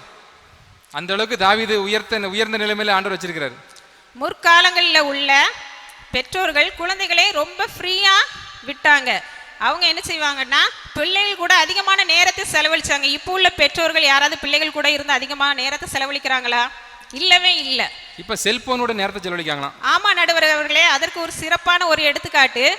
முன்னாடி உள்ள காலங்களில் சின்ன பிள்ளைங்க கையில ஒரு வயசு 1.5 வயசு பிள்ளை கையில ஒரு பொருளை கொடுத்து அந்த பிள்ளை என்ன செய்யுமா? வாயில வைக்குமா. ஆனா இப்போ உள்ள பிள்ளைங்க கையில கொடுத்து அந்த பிள்ளை என்ன செய்யுதான்? உடனே தூக்கி அதை காதுல தான் வைக்கும். எந்த அளவுக்கு அந்த மொபைல் போனின் தாக்கம் அந்த பிள்ளைக்கு ஏற்பட்டு இருக்கிறது பாருங்கள். இப்போ 2 பேரும் மொபைல் போனை கொடுத்து கெடுக்காம பிள்ளைல. ஆமா, கண்டிப்பா. அது மட்டும் இல்லாம பிள்ளைங்களுக்கு ஒரு விட்டு கொடுக்கக்கூடிய ஒரு குணத்தை பெற்றோர்கள் அன்னைக்கு சொல்லி கொடுத்தாங்க. 10 பேர் இருந்தாலும் 10 பேருக்குள்ள ஒரு விட்டு கொடுக்கக்கூடிய ஒரு பண்பு இருந்துச்சு. இந்த காலங்களில் 2 குழந்தைகள் தான் இருக்கிறாங்க. 2 குழந்தைகளுக்கு இடையில விட்டு கொடுக்கிற குணமே இல்லை. அதே பெரிய போட்டியா வருது. ஆமா, அதே ஒரு பெரிய போட்டி. நம்ம வேதாகமத்துல கூட ஆபிரகாம் லோத்தை பார்க்கிறோம். ஆபிரகாமுடைய மந்தை மேய்ப்பருக்கும் லோத்துடைய மந்தை மேய்ப்பருக்கும் ஒரு பிரச்சனை வரும்போது ஆபிரகாம் பெரிய ஆளு தான் இருந்தாலும் அவர் என்ன சொல்றாரு லோத்துட்ட, நம்ம 2 பேரும் என்னது சகோதரர்கள், நீ வலதுபுறம் போனா நான் இடதுபுறம் போறேன், நீ மேற்க போனா நான் கிழக்க போறேன் அப்படின்னு விட்டு கொடுக்கிறார். இந்த விட்டு கொடுக்கக்கூடிய தன்மை இந்த காலத்துல எங்கேயாவது இருக்குதா? காணவே முடியாது நடுவர் அவர்களே. அந்த விட்டு கொடுக்கக்கூடிய ஒரு தன்மையினாலதான் அந்த ஆபிரகாம் என்ன செய்யறாரு? விசுவாசிகளின் தகப்பனின் பட்டியல்ல முதலாளாக இருக்கிறார்.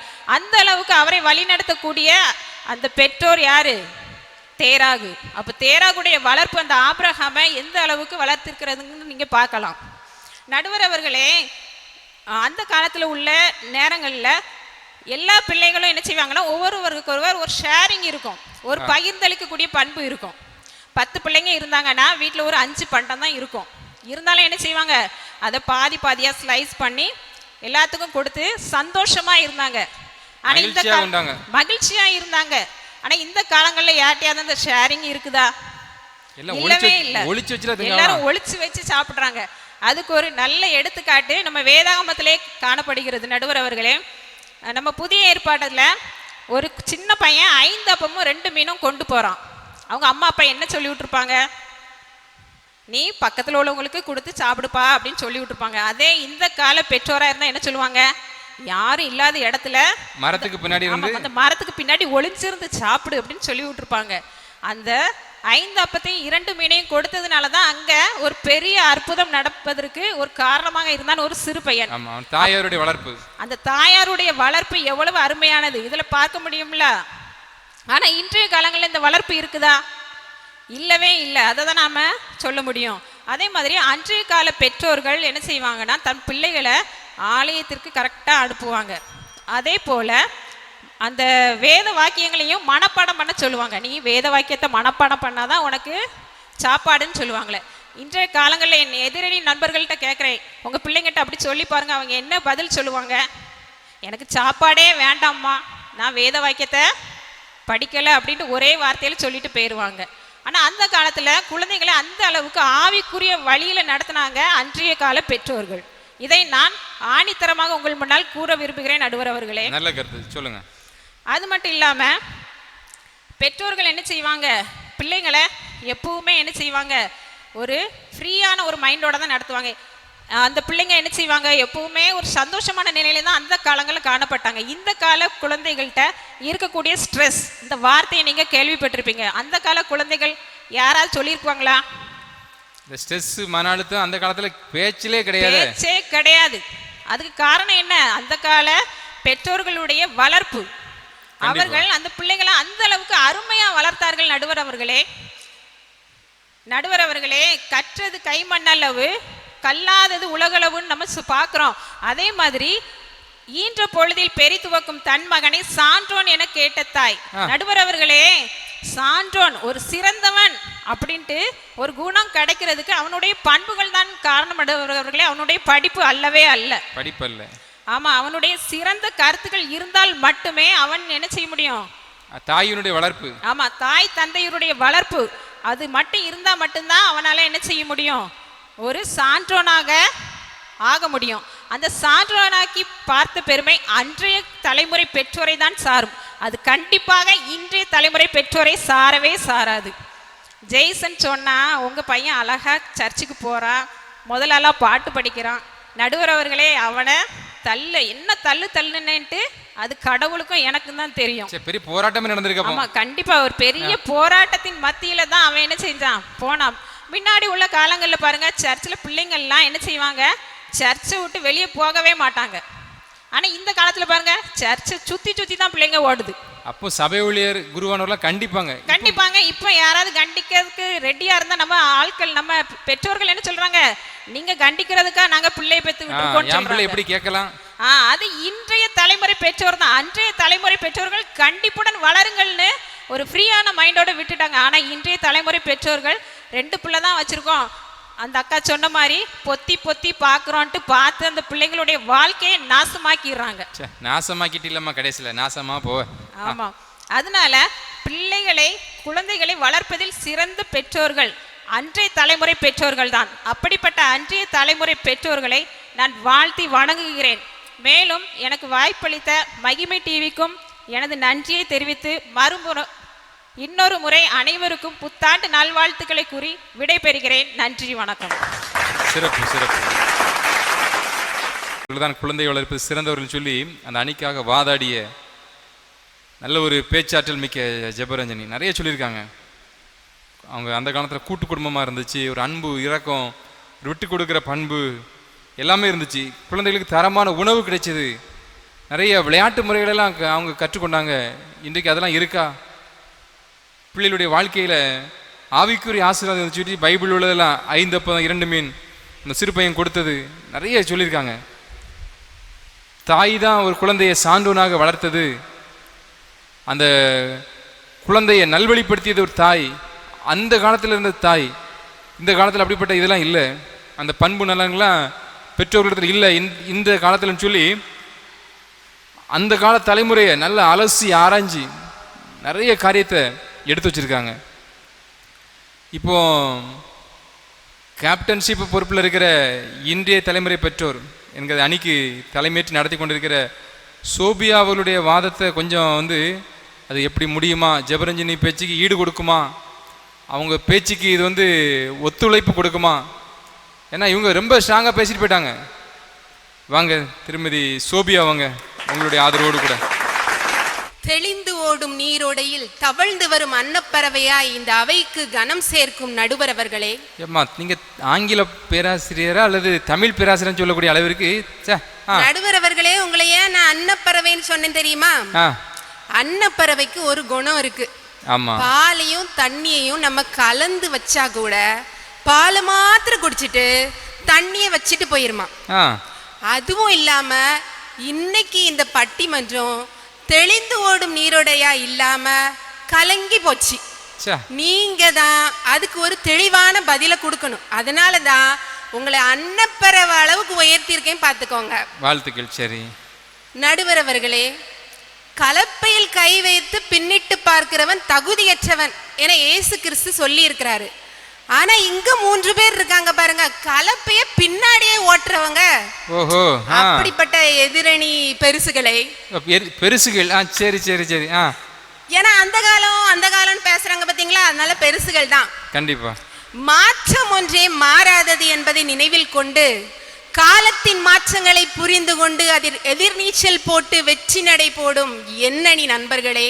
ஓஹோ, அருமையான இந்த தலைப்பை பட்டிமன்ற தலைப்பாக கொடுத்து சில பழமைவாதிகளின் கண்களை திறந்து கொண்டிருக்கும் மகிமை டிவி பொறுப்பாளர்களே, சரி, உலகெங்கிலும் இருந்து இந்த நிகழ்ச்சியை பார்த்து கொண்டிருக்கும் மகிமை டிவி நேயர்கள் யாவருக்கும் இனிய புத்தாண்டு நல்வாழ்த்துக்களை தெரிவித்துக் கொண்டு என்னுடைய வாதத்தை தொடங்குகிறேன். அதாவது இன்றைக்கு உள்ள பட்டிமன்ற தலைப்பு என்னன்னா, குழந்தைகளை வளர்ப்பதில் சிறந்தவர்கள் அன்றைய காலத்து பெற்றோர்களா அல்லனா இன்றைய காலத்து பெற்றோர்களா அப்படிங்கிறது தான் தலைப்பு. தலைப்பு எல்லாருக்கும் புரிஞ்சிருக்கோன்னு நான் நினைக்கிறேன். ஆனா என்னவோ இதுல ஒரு சோகம் என்னன்னா, என்னுடைய எதிரணி நண்பர்களுக்கு அது புரியவே இல்லை. என்ன அவங்க பாயிண்ட்டுக்கே வரல. அவங்க என்ன சொல்லிக்கிட்டு இருக்காங்கன்னா, இந்த காலத்து பிள்ளைங்க எப்படி இருக்காங்கன்னு தான் சொல்றாங்களே தவிர இந்த காலத்து பெற்றோர் எவ்வளவு எஃபோர்ட் போட்டு இந்த பிள்ளைங்களை வளர்க்குறாங்கிறத டச் பண்ணியிருக்காங்களா? அதனாலதான் இவங்க பழமைவாதிகள், இவங்க பெருசுகள்னு பட்டம் வச்சிருக்கிறேன். எஃபோர்ட் போட்டீங்க. ஆமா, அதனாலதான் என்னுடைய வாதம் என்னன்னா, பிள்ளைகளை வளர்ப்பதில் இன்றைய காலகட்டத்து பெற்றோர்கள் தான் சிறந்தவர்கள் என்பதை நான் தெளிவுபடுத்த விரும்புகிறேன். சரி சரி. எனக்கு கலங்கி போச்சு பாத்தீங்களா? கொஞ்சம் தெளிவுபடுத்தினாதான் சரி வரும். அந்த 3 பேரும் தெளிவு இல்லாதவங்க. ஆமா, நான் கொண்டு வந்தது என்னமோ கொஞ்சம் பாயிண்ட் தான்.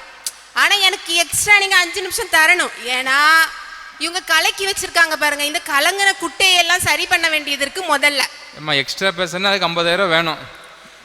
சரி, கொடுத்தா போச்சு. சொல்லுங்க. இப்ப பாயிண்ட்டுக்கு வருவோமே.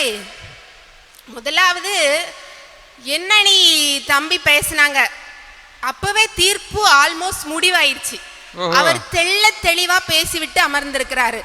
தீர்ப்பை அப்பவே நீங்க எழுதியிருப்பீங்கன்னு சொல்லி நான் நம்புறேன். அம்மா ஒன்னும் எழுதலம்மா, வேற அவங்க சண்டைக்கு வந்துடக்கூடாது. அதுக்கப்புறமா இந்த அதை எதிர்த்து பேச வந்த அனிஷ் தம்பி இருக்காங்க பாருங்க. ஆமா, பொறியாளர். ஆமா, பொறியாளர். அது பொருந்தது பாத்தீங்களா? ஆமா, விடுதலை பெருவிழா பேச்சாளர். ஆமா, நல்ல தலைப்பு. அதுக்கு நல்ல ஒரு பேரை வச்சுட்டு போனாங்க லலிதாக்கா. அவங்களுக்கு ஒரு நன்றி சொல்லணும் முதல்ல. ஆனா நான் என்ன சொல்றேன்னா, என்னதான் ஒலை பொங்கி பொங்கி பொங்கி வந்தாலும் அப்படியே நீங்க விட்டுருவீங்களா என்ன? அதுக்கு ஒரு மூடிய போட்டு அதை வடிச்சு ஸ்டாப் பண்றமா இல்லையா? இன்னைக்கு தம்பியை ஸ்டாப் பண்ணதுக்கு தான் நான் வந்திருக்கிறேன். ஏன்னா என்ன பொங்குனாலும் அங்க வேண்டியது நமக்கு சோறு தான். ஆமாவே இல்லையா நடுவர் அவர்களே? கண்டிப்பா ஆமா, சோறு தான் நமக்கு முக்கியம். அதனால தம்பி இன்னைக்கு வடிச்சு கட்டிட வேண்டியதுதான். பாத்துக்கா, ரொம்ப பயமா இருக்கேன், காய்ச்சல் வர 2 நாளா காய்ச்சல்னா. அதுக்கப்புறம் வந்தாங்க ஜபாக்கா.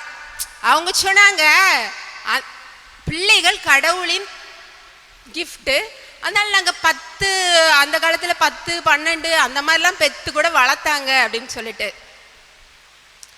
மாதிரி நிறைய எக்ஸாம்பிள் பைபிள்ல இருந்து காட்டினாங்க. எனக்கு என்னவோ பைபிளை தூக்கி இனி செல்ஃப்ல வச்சிட வேண்டியதான். பைபிள் என்னதோ அந்த காலத்து ஆட்களுக்கு எழுதப்பட்ட மாதிரிலாம் பேசிட்டு போயிட்டாங்க. பைபிள் எல்லா காலத்துக்கும் முடியாது. அதான் இந்த காலத்துல அப்ப எதுக்கு நம்ம பைபிளை படிக்கணும் ஐயா? பைபிள் என்னதோ அந்த காலத்து பெற்றோரை மட்டும் தான் பத்தி பேசுற மாதிரி எல்லாத்தையும் அந்த காலத்து பெற்றோருக்கே எடுத்துக்காட்டுகளா வச்சுட்டு போயிட்டு இருக்காங்க. வானமும் பூமி ஒளிந்து போனால் அவனுடைய வார்த்தை மாறாது. அது இன்னும் 2000 வருஷம் கழிச்சும் அது பொருந்தக்கூடிய வார்த்தைகளாகவே தான் இருக்கும். அது தெரிய மாட்டேங்குது உங்களுக்கு. என்ன செய்ய புரியாத ஆட்களுக்கு புரிய வைக்க வேண்டியது இருக்கு. அவ்வையார் வள்ளுவர் சொல்றாரு, நுண்ணிய கருமம் எண்ணி துணி. நீங்க ஒரு தமிழ் ஆசிரியர், இந்த குறளுக்கு அர்த்தம் உங்களுக்கு தெரியும்னு நான் நினைக்கிறேன். ஆமா தெரியும். சொல்லுங்க. நுண்ணிய கருமம் எண்ணி துணி. நீ துணிந்து ஒரு காரியத்தை செய். சின்ன காரியமா இருந்தாலும் அது நல்லா யோசிச்சு பண்ணு அப்படின்னு சொல்றாரு திருவள்ளுவர். ஆமா தானே? ஆமா. நாங்க என்ன செய்யறோம்னா குழந்தைகள் பிறக்கிறதுக்கு முன்பாகவே யோசிக்கிறோம், 10 பிள்ளைய பெத்து வளர்க்க முடியுமா இந்த காலகட்டத்துல? அதனால நல்லா யோசிக்கிறோம். நீங்க ஒரு வீடு கட்டினா பட்ஜெட் போடுறது இல்லையா? லலிதாக்கா வீடு கட்டிட்டு இருக்காங்க, பட்ஜெட் போட்டிருக்காங்க 50 லட்சம் குறையாம ஆகும்னு சொல்லி. அடுத்த மாசம் பால் காய்ப்பான். பால் காய்ப்பு வேற வச்சிருக்காங்க பாத்தீங்களா? 10 லட்சத்துக்கு பட்ஜெட்டை போட்டுட்டு 50 லட்சத்துக்கு வீடு கட்டுனா கட்டி முடிக்க முடியுமா நடுவர் அவர்களே? அனிசு சொல்லுதான், நான் கட்டி முடிச்சிடுவாங்க கன்ஸ்ட்ரக்ஷன்ல. அப்ப எப்படி அந்த பில்டிங் நிக்கும்னு பாருங்க. அதான் இந்த ஆட்டம் காணுது பாத்தீங்களா? ஷேர் கொஞ்சம் ஆடதான் செய்யுது, பரவாயில்ல. அதனாலதான் சின்ன விஷயமா செஞ்சாலும் 2 பிள்ளைய வளர்த்தாலும் உருப்படியா வளர்ப்போமான்னு சொல்லி, ரொம்ப கம்மியா பெத்தாலும் ஒழுங்கா பெத்து வளர்ப்போம்னு சொல்லி நாங்க முடிவு பண்றோம்.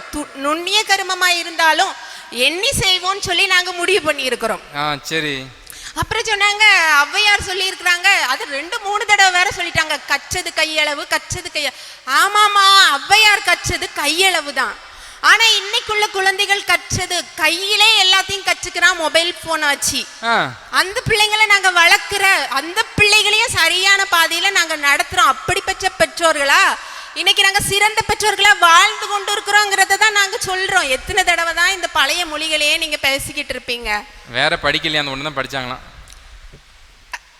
ஆமா, இருந்திருக்கலாம். ஒருவேளை கொஞ்சமா வச்சுட்டு வேற என்ன பேச, மறுபடி அதை தானே பேச முடியும். சரி, என்னோட கருத்துக்களுக்கு நான் இப்போ வரேன். பெற்றோராய் இருப்பது நடுவர் அவர்களே ஒரு கலை. கலைனா இங்கிலீஷ்ல ஆர்ட். இப்போ ஒரு மியூசிக் இருக்குன்னு எடுத்துக்கிட்டோம், அது ஒரு ஆர்ட். இல்லைனா ஒரு சித்திரம் வரைகிறது ஆர்ட், அதுவும் ஒரு ஆர்ட். எப்படி ஐயா அதுல எக்ஸலண்டா ஆகுறது? அதுல எப்படி ஐயா நம்ம சிறந்தவர்களா மாற முடியும் சொல்லுங்க? தமிழ்ல ஒரு பழமொழி இருக்கு, சித்திரமும் கைப்பழக்கமும் செந்தமிழும் நாப்பழக்கம் சொல்லி. எப்படி பழக பழக வல்லுநர்களாய் ஆக ஆக ஒரு விஷயத்துல வல்லவர்களா ஆகிறோம். எறும்பூர கல்லும் தேயின மாதிரி. ஆமா, நாங்க இன்றைய காலகட்டத்து பெற்றோர் என்ன செய்யறோம் தெரியுமா? ஒரு குழந்தை வயிற்றுல இருக்கும் போதே இந்த குழந்தையை எப்படி வளர்க்கிறோம்னு பல புத்தகங்களை வாசிக்கிறோம். நீங்க செய்தீங்களா? அன்றைய காலத்து பெற்றோர் ஏதோ உங்க தாத்தா எப்படி வளர்த்தாங்க, பாட்டி எப்படி வளர்த்தாங்கன்னு தானே பாத்தீங்க. நாங்க அப்படி இல்லை, பைபிளையும் கத்துக்கிறோம். உலகத்தில் உள்ள சிறந்த எழுத்தாளர்கள், சிறந்த கல்வியாளர்கள் குழந்தைகளை பற்றி என்ன யோசிக்கிறாங்கிறத எழுதி வச்சிருக்கிறாங்க. உங்களுக்கு வேணா நான் டிப்ஸ் கொடுக்குறேன், இங்க இருக்கிறவங்களுக்கு எல்லாம் பாத்துக்கோங்க. நீங்க புக் வச்சிருக்கீங்க வீட்ல? ஆமா, 7 skills of amazing parents, parenting from the inside out, the whole brain child, no drama discipline, உங்கள் குழந்தையை சூப்பர் ஸ்டார் ஆக்குங்கள். இந்த மாதிரி நல்ல புத்தகங்களை நீங்க வாங்கிடுங்கம்மா, அந்த அம்மாட்ட வாங்கிடுங்க. வாங்கி படிச்சு இந்த பிள்ளைங்களை எப்படி வளர்க்கணும்னு சொல்லி கத்துக்கிறோம். அந்த கலையை நாங்க படிச்சிருக்கோம். ஏதோ யாரையோ பார்த்து எங்க அம்மா இப்படிதான் அடிக்க சொன்னாங்க, எங்க அப்பா இப்படிதான் அடிக்க சொன்னாங்கன்னு சொல்லி வெத்தா எதையோ நாங்க ஃபாலோ பண்ணிட்டு இருக்கல. இந்த காலகட்டத்தில் என்னுடைய பிள்ளையை எப்படி சிறந்த பிள்ளையா வளர்க்க முடியும்னு சொல்லி சில கலைகளை நாங்க கற்றுக்கொண்டு அவர்களுடைய வாழ்க்கையில அதை அபியாசப்படுத்துறோம். நான் படித்து எனக்கு ரொம்ப பிடிச்ச ஒரு சின்ன கருத்தை உங்களோட இன்னைக்கு இப்ப நான் பகிர்ந்து கொள்கிறேன். பிள்ளைகளை வளர்க்கிற கலையை படிச்சிருக்கீங்க. ஆமா, அதுல படிச்சதுல ஒரு கருத்து எல்லாத்தையும் நான் இப்ப சொல்ல முடியாது பாத்தீங்களா. அதனால listen to your child, not to understand, not அவங்கள வந்து உங்க பிள்ளைங்களை கவனிங்க. உங்க பிள்ளைங்களுக்கு பதில் சொல்வதற்காக அல்ல, உங்க பிள்ளைகளை புரிந்து கொள்வதற்காக. நான் இன்னொரு தடவை சொல்றேன், உங்க பிள்ளைங்களை கவனிங்க. உங்க பிள்ளைங்களுக்கு பதில் சொல்வதற்காக அல்ல, உங்கள் குழந்தைகளை புரிந்து கொள்வதற்காக அப்படின்னு ஒரு எழுத்தாளர் சொல்லியிருக்காங்க. இன்னைக்கு நீங்க அந்த காலத்துல எப்படி ஒரு பிள்ளை எதையாவது வாயை திறந்து பேசினாலே அப்படி பேசாத, இப்படி பேசாத, வாயை மூடு இப்படின்னு பதில் சொல்றதுக்கு தான் முந்தி கொண்டமே தவிர, இந்த குழந்தை எதுக்காக இப்படி பேசுது, எதனால இந்த சிந்தனை இந்த குழந்தைக்குள்ள வந்தது அப்படின்னு ஆராய போறதே கிடையாது. ஏதோ ஒரு கார்னர்ல நின்னுட்டு குழந்தைகளை ஒரு அடிமைகள் மாதிரியே தானே ட்ரீட் பண்ணீங்க. என்னைக்காவது பிள்ளைகளை புரிந்து கொள்றதுக்கு முயற்சி பண்ணாங்க? கேட்டு பாருங்க. அவனுடைய திறமை வளர்க்க இப்ப இவங்க வாய்ப்பு கொடுக்கல இவங்க. ஆமா, வாய்ப்பே கொடுக்கல இவங்க. சரி, கண்டிப்பா இந்த பாயிண்ட எடுத்து சாமித்ரதா பேசுவாங்க. என்ன சொல்லுவாங்கன்னா, எம்மா நீ என்ன புக்கு படிச்சாலும் ஏட்டு சுரக்காய் கறிக்கு உதவாது அப்படின்னு சொல்லுவாங்கன்னு எனக்கு தெரியும். நேத்து நைட்டு டிஸ்கஸ் பண்ணத நீங்க சொல்லிட்டியா? இன்னைக்கு இல்ல டிஸ்கஸ் பண்ணல, ஆனா அவங்க மன ஓட்டம் இப்படி இருக்கும்னு சொல்லி நான் அதுக்கும் பதில் சொல்லிட்டு போயிடுறேன். நீ ரெண்டாவது எனக்கு வாய்ப்பு கிடைக்காது பாத்தீங்களா? நீ பெரிய சைக்காலஜிஸ்டா இருக்கீல. ஆமா, ஏட்டு சுரக்காய் கறிக்கு உதவாது அப்படின்னு சொல்லுவாங்க. ஆனா நீங்க 3ஆம் கிளாஸ்ல படிச்ச மேத்ஸ் தான் இன்னைக்கு ஒரு சூப்பர் மார்க்கெட் நடத்துறதுக்கு உங்களுக்கு உதவி பண்ணிட்டு இருக்கு. அதை மறந்துடாதீங்க. அதனால ஏட்டு சுரக்காய் கறிக்கு உதவும். அன்னைக்கு கூட சொன்னாங்களா, சுசிலா டீச்சர் என்ன சொல்லியிருந்ததுதான், கணக்கு தான் எனக்கு இன்னைக்கு கடையில ஓடிட்டு இருக்குன்னு சொன்னாங்க. ஆமா, பாத்தீங்களா? அவங்க படிக்கலன்னு வச்சுக்கிடுங்க, அந்த மேத்ஸ் படிக்கலன்னா இன்னைக்கு ஒரு சூப்பர் மார்க்கெட் வச்சு அவங்க நடத்த முடியுமா சொல்லுங்க? கண்டிப்பா முடியாது. ஆமா, சரி பைபிள் படிங்க, புக்கெல்லாம் விடுங்களா, பைபிளை படிங்க ஐயா. ஈசாக்கு பாருங்க, பிள்ளைகளுக்குள்ள பாகுபாட காட்டினாரு. 5 காலத்து பெற்றோர்னே வச்சுக்கிடுவோமே, அன்றைய காலத்து பெற்றோர் அப்படி இருந்தாங்க நான் சொல்றேன். ஆனா இன்றைய காலத்து பெற்றோரை எடுத்துக்கோங்க. ஒரு பெண் குழந்தை இருக்கு, ஒரு ஆண் குழந்தை இருக்குன்னா 2 பேரையுமே சமமா தான் நடத்துறாங்க. வாய மூடணும், இல்லைன்னா பொம்பளை பிள்ளை தானே நீ இவ்வளவு படிச்சா போதும்னு சொல்றதே இல்லை. பெண் குழந்தைகளுக்கும் சரியான மதிப்பு கொடுத்து சம உரிமை கொடுக்கிறோம். அது மாத்திரம் இல்ல, அவங்க என்ன படிக்க விரும்பினாலும் அவங்கள நாங்க படிக்க வைக்கிறோம். அந்த மாதிரி நாங்க பாகுபாடு காட்டுறதில்லை. அதனால இன்றைய காலகட்ட பெற்றோர் தான் நாங்க சிறப்பாக பிள்ளைகளை வளர்க்க தெரிந்து வைத்திருக்கிறோம்னு சொல்லி நான் ஆணித்தரமா பேசுறேன். இன்னொன்னு அனீஷ் தம்பி சொன்னாங்க, அவர் சொன்னது பார்த்தா எனக்கு வலது கையை தூக்குங்க இடது கையை தூக்குங்க அப்படின்னு சொல்லிட்டு ட்ரில் மாஸ்டர் ஆயிட்டாரு கொஞ்ச நேரத்துல. நான் நினைச்சேன் பிசியோதெரபி டாக்டரா நினைச்சேன். ஐயா ஏமாந்து போய் கையை காலை தூக்குறதுக்கு நாங்க என்ன 1ஆம் கிளாஸ் பிள்ளைங்களா நாங்க? ஐயா நீங்க மிஷினரிக்கா போ எந்த நாட்டுக்கு போகணும்? நீ மிஷினரி தளம் எங்கே இருக்க? 4 பேருக்கு சாட்சியா வாழ்ந்து காட்டுன்னு என் பிள்ளையை பழக்கிறேனா? Very good. இன்னைக்கு உள்ள பணித்தளம் நம்ம எங்கேயோ போக வேண்டாம், பஞ்சாப் போக வேண்டாம், சைனா போக வேண்டாம். இன்னைக்கு இருக்க திருச்சபை ஒரு பெரிய பணித்தளமா மாறிக்கிட்டு இருக்கிற சூழ்நிலையில இருக்கிறோம். உங்க பிள்ளைய அனீஷ் தம்பிக்கு ஒரு ஆண் குழந்தை பிறந்தா, அவன் பிறந்ததுல இருந்தே மிஷினரியா போனா அந்த பையனுக்கு அது அழுத்தே போயிடும்னு நான் நினைக்கிறேன். அனீஸுக்கு ஒரு பழக்கம் உண்டு, சொன்னதை நிறைவேற்றிடுவான், கண்டிப்பா நிறைவேற்றிடுவான். ஆனா அதுக்கான ஒரு பருவம் இருக்குன்னு சொல்ல வரேன் ஐயா. ஒரு பருவம், அதை புரிஞ்சுக்கிட்டு மிஷினரி பண்ணினா என்ன, ஆண்டவருடைய அன்பால நிரப்பப்பட்டு எப்படி நான் அடுத்தவங்களுக்கு சாட்சியா வாழ முடியும்னு ஒரு பருவம் வந்தா தானே பிள்ளைக்கு சொல்லி கொடுக்க முடியும். கண்டிப்பா. அதுக்கு முன்னாடி கையை தூக்குங்க, கையை கீழே போடுங்க அப்படி சொல்றதுல எனக்கு ரொம்ப சிரிப்பா தான் உண்மையாகவே இருந்தது. அதனால புரிஞ்சு வச்சுட்டு பேசணும். இன்னொன்னு சொல்றேன், பேரண்டிங் ஒரு கலைன்னு நான் முதல்ல சொன்னேன். அதுக்கப்புறமா பெற்றோரா இருப்பது ஒரு கடமை. ஆமா தானேயா? அன்னைக்கு பெற்றோர்கள் வளர்த்து விட்டாங்க, பிள்ளைக்கு சரியான சாப்பாடு கொடுத்தமா, ஸ்கூலுக்கு போனானா இல்லையான்னு கூட பாக்குறதே இல்லை. இவங்க பாட்டுக்கு தோட்டத்துல போய் வேலை செய்ய போயிருவாங்க. கேட்டா கஞ்சி யாரு ஊத்துவா அப்படிம்பாங்க. ஆனா இன்னைக்கு இருக்க பெற்றோரை பாருங்க, பூ பறிக்க போயிருவாங்க. அப்படிதானக்கா, தோட்டத்துல போய் பூ பறிக்க போயிருவாங்க. பூ பறிக்க போனாலும் வருஷத்துக்கு 6 நேரம் பேரண்ட்ஸ் மீட்டிங் அட்டென்ட் பண்ண போறாங்க. என் பிள்ளை எப்படி படிக்கிறான், அவன் ஒழுங்கா படிக்கிறானா, என்ன மாற்றம் தேவை அப்படின்னு போய் கேக்குறாங்க. 6 தடவை கார் ஏறியோ ஆட்டோ பிடிச்சோ பைக்ல போயோ எங்க பிள்ளைய பத்தி விசாரிக்கிறோம். டீச்சர்ஸோட ஆதரவு கொடுக்கிறோம் நாங்க. அன்னைக்கு நீங்க ஒரு பாக்கெட் சாக்லேட்டை வாங்கி கொண்டு 1ஆம் கிளாஸ்ல சேர்த்ததோட சரிதானே? தலையில கை வச்சு காதை தொடணும், தொட்டாதான் பாஸ் அவன். இப்படி தொட்டா போதும், அதோட அவன் எலிஜிபிள். அதுக்கப்புறம் 3ஆம் கிளாஸ் பாஸ் ஆனா, 4ஆம் கிளாஸ் சார் என்ன இவன் படிக்கானா கேள்வி உண்டான்னு பாருங்க. கேட்டதே கிடையாது. அந்த கடமை உணர்வே கிடையாது. கடமை உணர்ச்சியற்ற அந்த காலத்து பெற்றோர்களை வச்சுக்கிட்டு நம்ம என்னத்த பெருமையா பீத்துறதுக்கு சொல்லுங்க. சாமித்திரனை இப்பமே ஓடிடலாமான்னு பார்க்க உங்க பேச்சு. ஆமா, சாமித்திரனை கதையை தான் நான் இப்ப சொல்ல போறேன் பாத்துக்கோங்க. அவங்க 10ஆம் கிளாஸ்ல சயின்ஸ்ல 100, மேத்ஸ்ல 100. இந்த ஆதாரம் எங்க கிடைச்சி? தகவல் உரிமை சட்டத்தில் கிடைச்சா உங்களுக்கு? ஆனா பாவம் என்னன்னா இங்கிலீஷ்ல 13 மார்க் வாங்கி ஃபெயில் ஆயிட்டாங்க. அப்போ சுசிலா டீச்சர் சரி சொல்லி கொடுக்கல போலுக்கு. ஆனா நான் என்ன சொல்றேன்னா இன்னைக்கு அவங்கள படிக்க வச்சிருந்தா ஒரு பெரிய சயின்டிஸ்ட் ஆயிருப்பாங்க. ஓஹோ, சரிங்களா? ஏன்னா சயின்ஸ்லயும் மேத்ஸ்லயும் 100 மார்க் வாங்கியிருக்காங்களே. ஆமா. அப்போ அவங்க அப்பா என்ன பண்ணி இருக்கணும்? நல்ல அப்பாவா இருந்திருந்தா. ஆமா, ஐயா உனக்கு இங்கிலீஷ் தானே வரல, பரவாயில்ல, நம்ம ஊர்ல படிச்ச ஒரு பிள்ளை இருக்கு, டியூஷனுக்கு போய் பரவாயில்ல, ஒரு மாசத்துக்கு 100 ரூபாய் கெட்டுனாலும் பரவாயில்ல, போய் இந்த இங்கிலீஷ் வராத இங்கிலீஷ படிச்சிருந்தா இன்னைக்கு அவங்கள நம்ம கலெக்டர் ஆபீஸ்ல தான் போய் மீட் பண்ண வேண்டியது இருக்கும். ஓ, சயின்டிபிக் கலெக்டர் ஆபீஸ்ல இருப்பாங்களோ? நான் நினைச்சேன் ஐஎஸ்ஆர்ஓல இருப்பாங்கன்னு நினைச்சிட்டேன். சயின்டிஸ்டாவோ கலெக்டராவோ ஆயிருப்பாங்க. நானே பாருங்க இவங்கள பத்தி எவ்வளவு உயர்வா பேசுறேன்னு. அப்ப என் பிள்ளைங்களை நான் எவ்வளவு உயர்வா பாப்பேன். சரி சரி, அப்ப 2 சயின்டிஸ்ட் வராங்க நம்ம ஊருக்கு. ஆமா, அப்படி இருந்திருப்பாங்க. ஆனா அவங்க அப்பா என்ன சொன்னாங்க? கழுது தலையில படிப்பு யாரெல்லாம் ஒண்ணு வேலை, போ இப்ப மம்பட்டி தூக்கிட்டு தோட்டத்துல வேலை பாருன்னு சொல்லிட்டாங்க. பாருங்க பாவம், இவ்வளவு பெரிய சயின்டிஸ்டா தாமஸ் ஆல்வா எடிசன் அளவுக்கு உயர்ந்திருக்க வேண்டிய ஒரு சுண்டவள ஆளு ஆமா இன்னைக்கு பாவம் இஸ்ரோல இருக்கக்கூடிய ஆளு இன்னைக்கு சூப்பர் மார்க்கெட்ல எல்லாம் இருக்கு. ஆமா, அப்படின்னு சொல்லி ஆயிப்போச்சு. கடைசியா என்னோட உரையை நான் முடிக்க விரும்புகிறேன். இன்றைய காலத்து பெற்றோர் கடைசி வரை தன்னுடைய பிள்ளைகளுக்கு சப்போர்ட்டா இருக்கிறாங்க. எப்படின்னா அந்த காலம் மாதிரி இது ரொம்ப ஈஸியா போகிற பருவம் கிடையாது. தம்பி அனிஷ் சொன்னாப்ல, வறுமை என்னையா இந்த காலகட்டத்துல ஏகப்பட்ட டிஸ்ட்ராக்ஷன். எங்க பிள்ளைகளுக்கு ஏகப்பட்ட பிரச்சனை, சவால்கள். ஸ்கூலுக்கு போனா டார்ச்சர், பசங்களோட டார்ச்சர். பொம்பளை பிள்ளைனா பசங்களுக்குனா போனு, அதோட டிஸ்ட்ராக்ஷன். இந்த காலகட்டத்திலயும் அவனை நேர்வழி நடத்த வேண்டிய பொறுப்புகள்ல இருக்கிறோம். கண்ணுல விளக்கெண்ணையை ஊத்திட்டு உட்கார்ந்து இருக்கிறோம் நாங்க.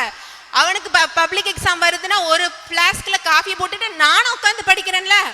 நீங்க படிச்சீங்களா? உறங்குவீங்க நீங்க பாட்டுக்கு. பிள்ளை என்ன படிக்குது என்னன்னே தெரியாது. அந்த காலத்து பெற்றோர் அப்படிதானே எனக்கு இருந்தாங்க நடுவர்களே. நீங்க கொஞ்சம் யோசிச்சு. நிறைய கேக்கு, 2 சத்தம் கேக்குன்னு பார்த்தேன்.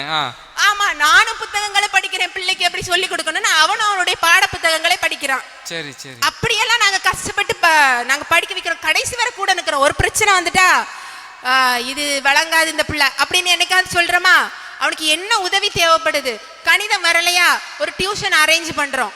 சரி பரவாயில்ல, ஒரு 1000 ரூபாய் செலவழிஞ்சாலும் பரவாயில்ல. என்னுடைய பிள்ளையை உயர்ந்த நிலைமைக்கு தோள் மீது வைத்து உயர்த்தி அழகு பார்ப்பது என்னுடைய கடமைங்கிறத இன்றைய காலகட்டத்து பெற்றோர் மிகவும் உணர்ந்தவர்களா இருப்பாங்க. அவங்களுடைய உணவர் இதெல்லாம் எல்லாரும் பேசிட்டாங்க. உணவு, உடை, உறவிடம் எல்லாத்துலயும் பெஸ்ட கொடுக்கறது இந்த காலத்து பெற்றோர் தான் அப்படிங்கறதுல மாற்று கருத்தே கிடையாது. நீங்களே நல்லா அலசி ஆராய்ந்து பாருங்க. உடுக்கிற உடையா இருக்கட்டும், உண்ணுகிற உணவா இருக்கட்டும், கொடுக்கிற கல்வியா இருக்கட்டும், கொடுக்கிற பாசமா இருக்கட்டும், வாங்கி கொடுக்கிற பொருட்களா இருக்கட்டும், பெஸ்டா தான் கொடுக்கணும்னு சொல்லி இன்றைய காலகட்ட பெற்றோர் 2 பேரும் உழைக்கிறாங்க. கடின உழைப்பு இருந்தாதான் வாழ்க்கையில முன்னேற முடியும். அது பைபிளும் வலியுறுத்துது. அதே மாதிரி அதிக படிப்பு உடலுக்கு இழைப்பு அப்படி சொல்லிட்டாங்க. இல்ல தப்பான கருத்து சரிங்களா? கல்வி இல்லாம முன்னேற்றமே கிடையாது. அப்படிப்பட்ட கல்வியும் பிள்ளைகளுக்கு கொடுத்து பைபிள்ல சொல்லுது கல்விமானின் ஞானம் சொல்லி. ஆமா, நீ உங்களுக்கு கற்றுத்தந்த ஆசிரியரோட விட உனக்கு நல்ல கல்வியை ஞானத்தை கொடுப்பேன் ஆண்டவர் சொல்றாரு. மாத்தி எழுதக்கூடாது. அதனால எல்லா வசனங்களையும் சரியாக புரிந்து கொள்ளுங்கள். ஆகவே எல்லா விதத்திலும் அதுக்கப்புறம் இதை மட்டும் நான் சொல்லிட்டு நான் போயிட விரும்புறேன் நடுவர் அவர்களே. அவங்க சொன்னாங்க, ஜபாக்கா பேசும்போது எனக்கு ஒரு டவுட்டே வந்துட்டு, பட்டிமன்ற தலைப்பு பண்பா படிப்பான் மாறிடுமோ அப்படின்னு சொல்லிட்டு. பண்பு எந்த விதத்துல நாங்க பண்பை கொடுக்கலன்னு நினைக்கிறீங்க? சொல்லுங்கம்மா. சொல்லுங்க, எந்த விதத்துல நாங்க நல்ல கேரக்டரை உங்க பிள்ளையே நீங்க தள்ளி கோயிலுக்கு போறதுக்கு பழக்க வைக்கிறீங்களா இல்லையா? இன்றைய கால பெற்றோர் தானே நீங்க. அவங்க தெரியாம சொல்லிட்டாங்களா? அதுக்கப்புறம் ஷேர் பண்றது நாங்க கற்றுக் கொடுக்கிறோம். பிள்ளைக்கு 4 சாக்லேட் கொடுத்து விட்டா ஸ்கூல்ல ஒரு பிள்ளைக்கு உன்னோட க்ளோஸ் ஃப்ரெண்டுக்கோ உங்க பக்கத்துல இருக்க பிள்ளைக்கோ ஒரு சாக்லேட் கொடுத்து சாப்பிடுன்னு தான் நாங்க சொல்லி அனுப்புறோம். அப்படியே மூடிலாம் வைக்காது அப்படிலாம் சொல்றதே கிடையாது. நீங்களும் அதை சொல்ல மாட்டீங்கன்னு நான் நம்புறேன். அதனால இந்த காலத்துக்கு பெற்றோர் அவர்களுடைய பண்புகளிலும் சிறந்த வடிவமைப்பாளர்களாக சிற்பிகளாக செயல்படுகிறார்கள். எல்லா விதத்திலும் இன்றைய கால பெற்றோரே சிறந்தவர்கள் தங்களுடைய பிள்ளைகளை சிறப்பாக வளர்க்கிறார்கள் என்று கூறி இந்த நல்ல பட்டிமன்றத்திற்கு நல்ல தீர்ப்பை தருவீர்கள் என்று நடுவரிடம் வேண்டி என்னுடைய உரையை முடிக்கிறேன். நன்றி. மிக சிறப்பு.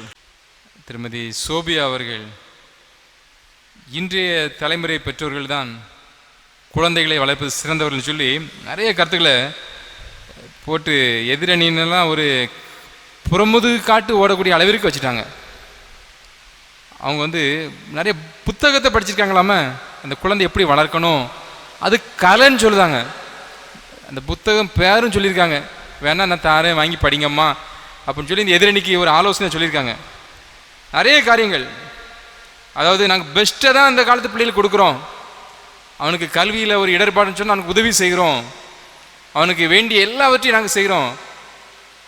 ஒன்று சொன்னாங்க, அவனுக்கு பரீட்சைன்னா அவங்க கூட சேர்ந்து நானும் படிக்கிறேன்னாங்க.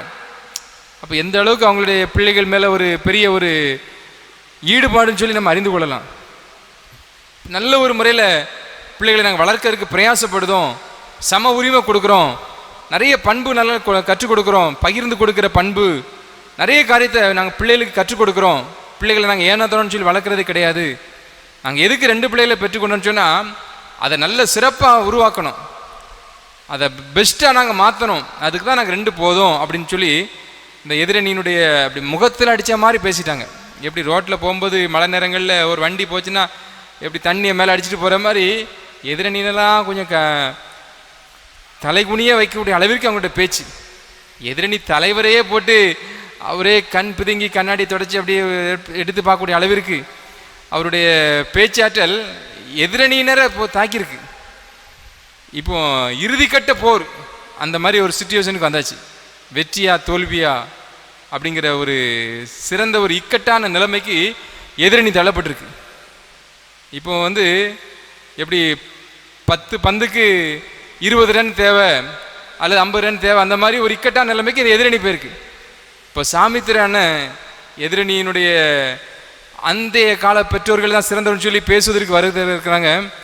அவங்க வந்து அணியை சரி வந்து மீட்பாரா, அணிக்கு வெற்றியை தேடி தருவாரா, பார்வையாளர்களுடைய பெரிய ஒரு எதிர்பார்ப்பு. வாங்க சாமித்திரண்ணன் அவர்கள் உங்களுடைய பேச்சாற்றில் வெளிப்படுத்த. நம்முடைய ஆண்டவரும் அருமை இரட்சகருமான இயேசு கிறிஸ்துவின் இனிய நாமத்திலே மகிமை டிவியின் நேயர்கள் அனைவருக்கும் என்னுடைய புத்தாண்டு நல்வாழ்த்துக்களை கூறிக்கொள்கிறேன். இந்த அருமையான நாளிலும் உங்கள் மத்தியிலே நல்லதொரு தலைப்போடு கூட இந்த பட்டிமன்றத்திலே கலந்து கொள்வதில் எனக்கு மிக மகிழ்ச்சி. பட்டிமன்றம் என்றாலே நினைவுக்கு வருவது அருமை ஐயா பாப்பையா அவர்கள், சாலமன் பாப்பையா அவர்கள். எங்கள் ஊர் அருமையான பாப்பையாவின் சாலமன் பாப்பையா அவர்களின் பேரனாக அமர்ந்திருக்கும். ஏன்னா இந்த புகழ்ச்சிக்கெல்லாம் நான் பயப்பட மாட்டேன், தீர்ப்புனா தீர்ப்பு தான். இல்லை, அருமையான தம்பி இம்மானுவேல் அவர்களே, எதிர் அணியினர் எங்கள் அணியின் வெற்றியை தீர்மானித்து விட்டார்கள். உங்கள் விசுவாசமே உலகத்தை ஜெயிக்கிற ஜெயனம் மாதிரி அருமையாக பேசினார்கள். அருமையாக பேசினது எல்லாமே எங்களுக்காக பேசினார்கள். ஓஹோ, மாறி போச்சு. அப்போ அவர்களுக்கு என்னுடைய வாழ்த்துக்கள். என்னோடு பேசி எனக்கு துணை செய்த என் அணியினருக்கும் வாழ்த்துகிறேன். அருமையானவர்களே, இந்த வாய்ப்பை தந்த அருமையான மகிமை டிவி நிறுவனர் அவர்களுக்கும் அதனுடைய ஊழியம் செய்கிற ஒவ்வொருவருக்கும் என்னுடைய வாழ்த்துக்களை கூறிக்கொள்கிறேன். அன்றைய தலைமுறை பெற்றோர்கள் குழந்தைகளை வளர்ப்பதிலே மிக சிறந்தவர்களாக இருந்தார்கள் என்று சொல்லி நான் அதற்கான ஆதாரங்களை உங்களுக்கு வைத்திருக்கிறேன். ஓ, சரி சரி, வைக்கிறேன். அருமையான என்னுடைய சகோதரிகள், அன்பு பிள்ளைகள் பேசினாங்க. நல்ல திருக்குறளை எல்லாம் எடுத்து காட்டினார்கள். நிறைய புக் வச்சிருக்காங்க வீட்டில். எனக்கு திருக்குறளை கேட்ட உடனே கொஞ்சம் நடுக்கம் ஆயிட்டு, நம்மகிட்ட என்ன திருக்குறள் இருக்கு அப்படின்னு யோசிச்சேன். இடுக்கண் வருங்கால் நகுக, துன்பம் வருகிற வேளையிலே சிரிங்க அப்படின்னு சொல்லி வள்ளுவர் சொன்னதுதான் ஞாபகத்துக்கு வந்து. ஏன்னா அவங்க துன்பத்தை தான் கொண்டு வந்திருக்காங்க, நிதர்சனமாக தெரிகிறது. ஐயா நடுவர் அவர்களே, அந்த காலத்தில் 10, 11, 12 என்று குழந்தைகளை பெற்றுக்கொண்டார்கள். டஜன். எல்லாமே சுகப்பிரசவம் ஐயா. ஆமா, ஆப்ரேஷன்ங்கிற பேச்சு இல்லாத நாட்கள் இருந்தது அன்றைக்கு. அருமையாக வேதனையோடு கூட பெற்றாலும் மகிழ்ச்சியோடு கூட அந்த குழந்தைகளை பெற்றெடுத்தார்கள் இல்லையா? இப்ப எல்லாம் ஆபரேஷன் இல்ல, ஆபரேஷன் மட்டும் இல்ல. இன்னைக்கு நிலைமை என்ன தெரியுமா? அவன் விரும்புற நேரத்துல ஆபரேஷன் பண்ணி எடுக்கான். ஆமா, இந்த நேரத்துல பிறந்தா இந்த குழந்தை இப்படி இருக்கும் அப்படின்னு சொல்லி அதெல்லாம் நல்ல நேரம் கெட்ட நேரம் பார்த்து ஆபரேஷன் பண்ணுதான். ஓஹோ, அந்த நாள்ல வந்துட்டோம். இப்போ கர்ப்ப வேதனைங்கிறதுக்கு இல்லாத ஒரு பிரசவ வேதனை இல்லாத ஒரு நாட்களுக்குள்ள நம்ம வந்துட்டோம். பாருங்க, பிள்ளைகள் பெற்றுக்கொள்வதிலே வேதனை அனுபவிப்பதற்கே தயாராக இல்லை இவர்கள். ஆமா, இவங்க சொல்றாங்க பிள்ளைகளை வளர்ப்பதுக்கு நாங்க புஸ்தகம் படிக்க வேண்டியிருக்கு. அப்பா, எல்லாம் பிராடு. பிளானை பாருங்க, கஷ்டப்பட்டு பிள்ளைய பார்த்தா இந்த பிளான் பண்ண மாட்டாங்க அவங்க. ஆனா ஈஸியா குழந்தைய பெற்று அதை வடிவமைக்கிறாங்க. டாக்டராக, இன்ஜினியராக வடிவமைப்பதற்கு பிள்ளைகளை வளர்ப்பது எப்படி என்று புஸ்தகங்களை படிக்கிறார்கள். அன்றைய பெற்றோர்கள் புஸ்தகங்களை படிக்கவில்லை.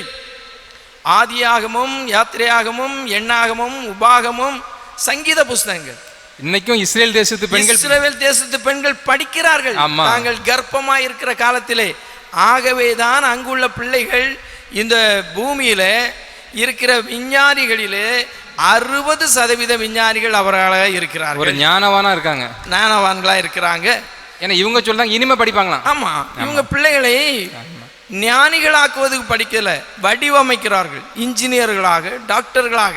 பணம் வேணும்ல, தங்களுக்கு தகுந்த மாதிரி வடிவமைக்க பார்க்கிறாங்க. சரியா? சரி, கஷ்டப்பட்டு பிள்ளைகள் தான் வைக்கல.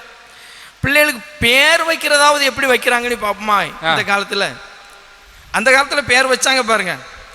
சமாதானம், சந்தோஷம், சந்தோஷ கனி, Parimalam, Sampooranam, Deepam, Selvam, Koilmani, Thangamani, Esther, Ruby, Abraham, Esakku, Yakobu, Vedamuthu, ஜெபமுத்து, என்ன தெய்வ பாக்கியம், வேதையா, வேதமாணிக்கம், தேவ இரக்கம், தேவ சகாயம், இயேசு பாதம்.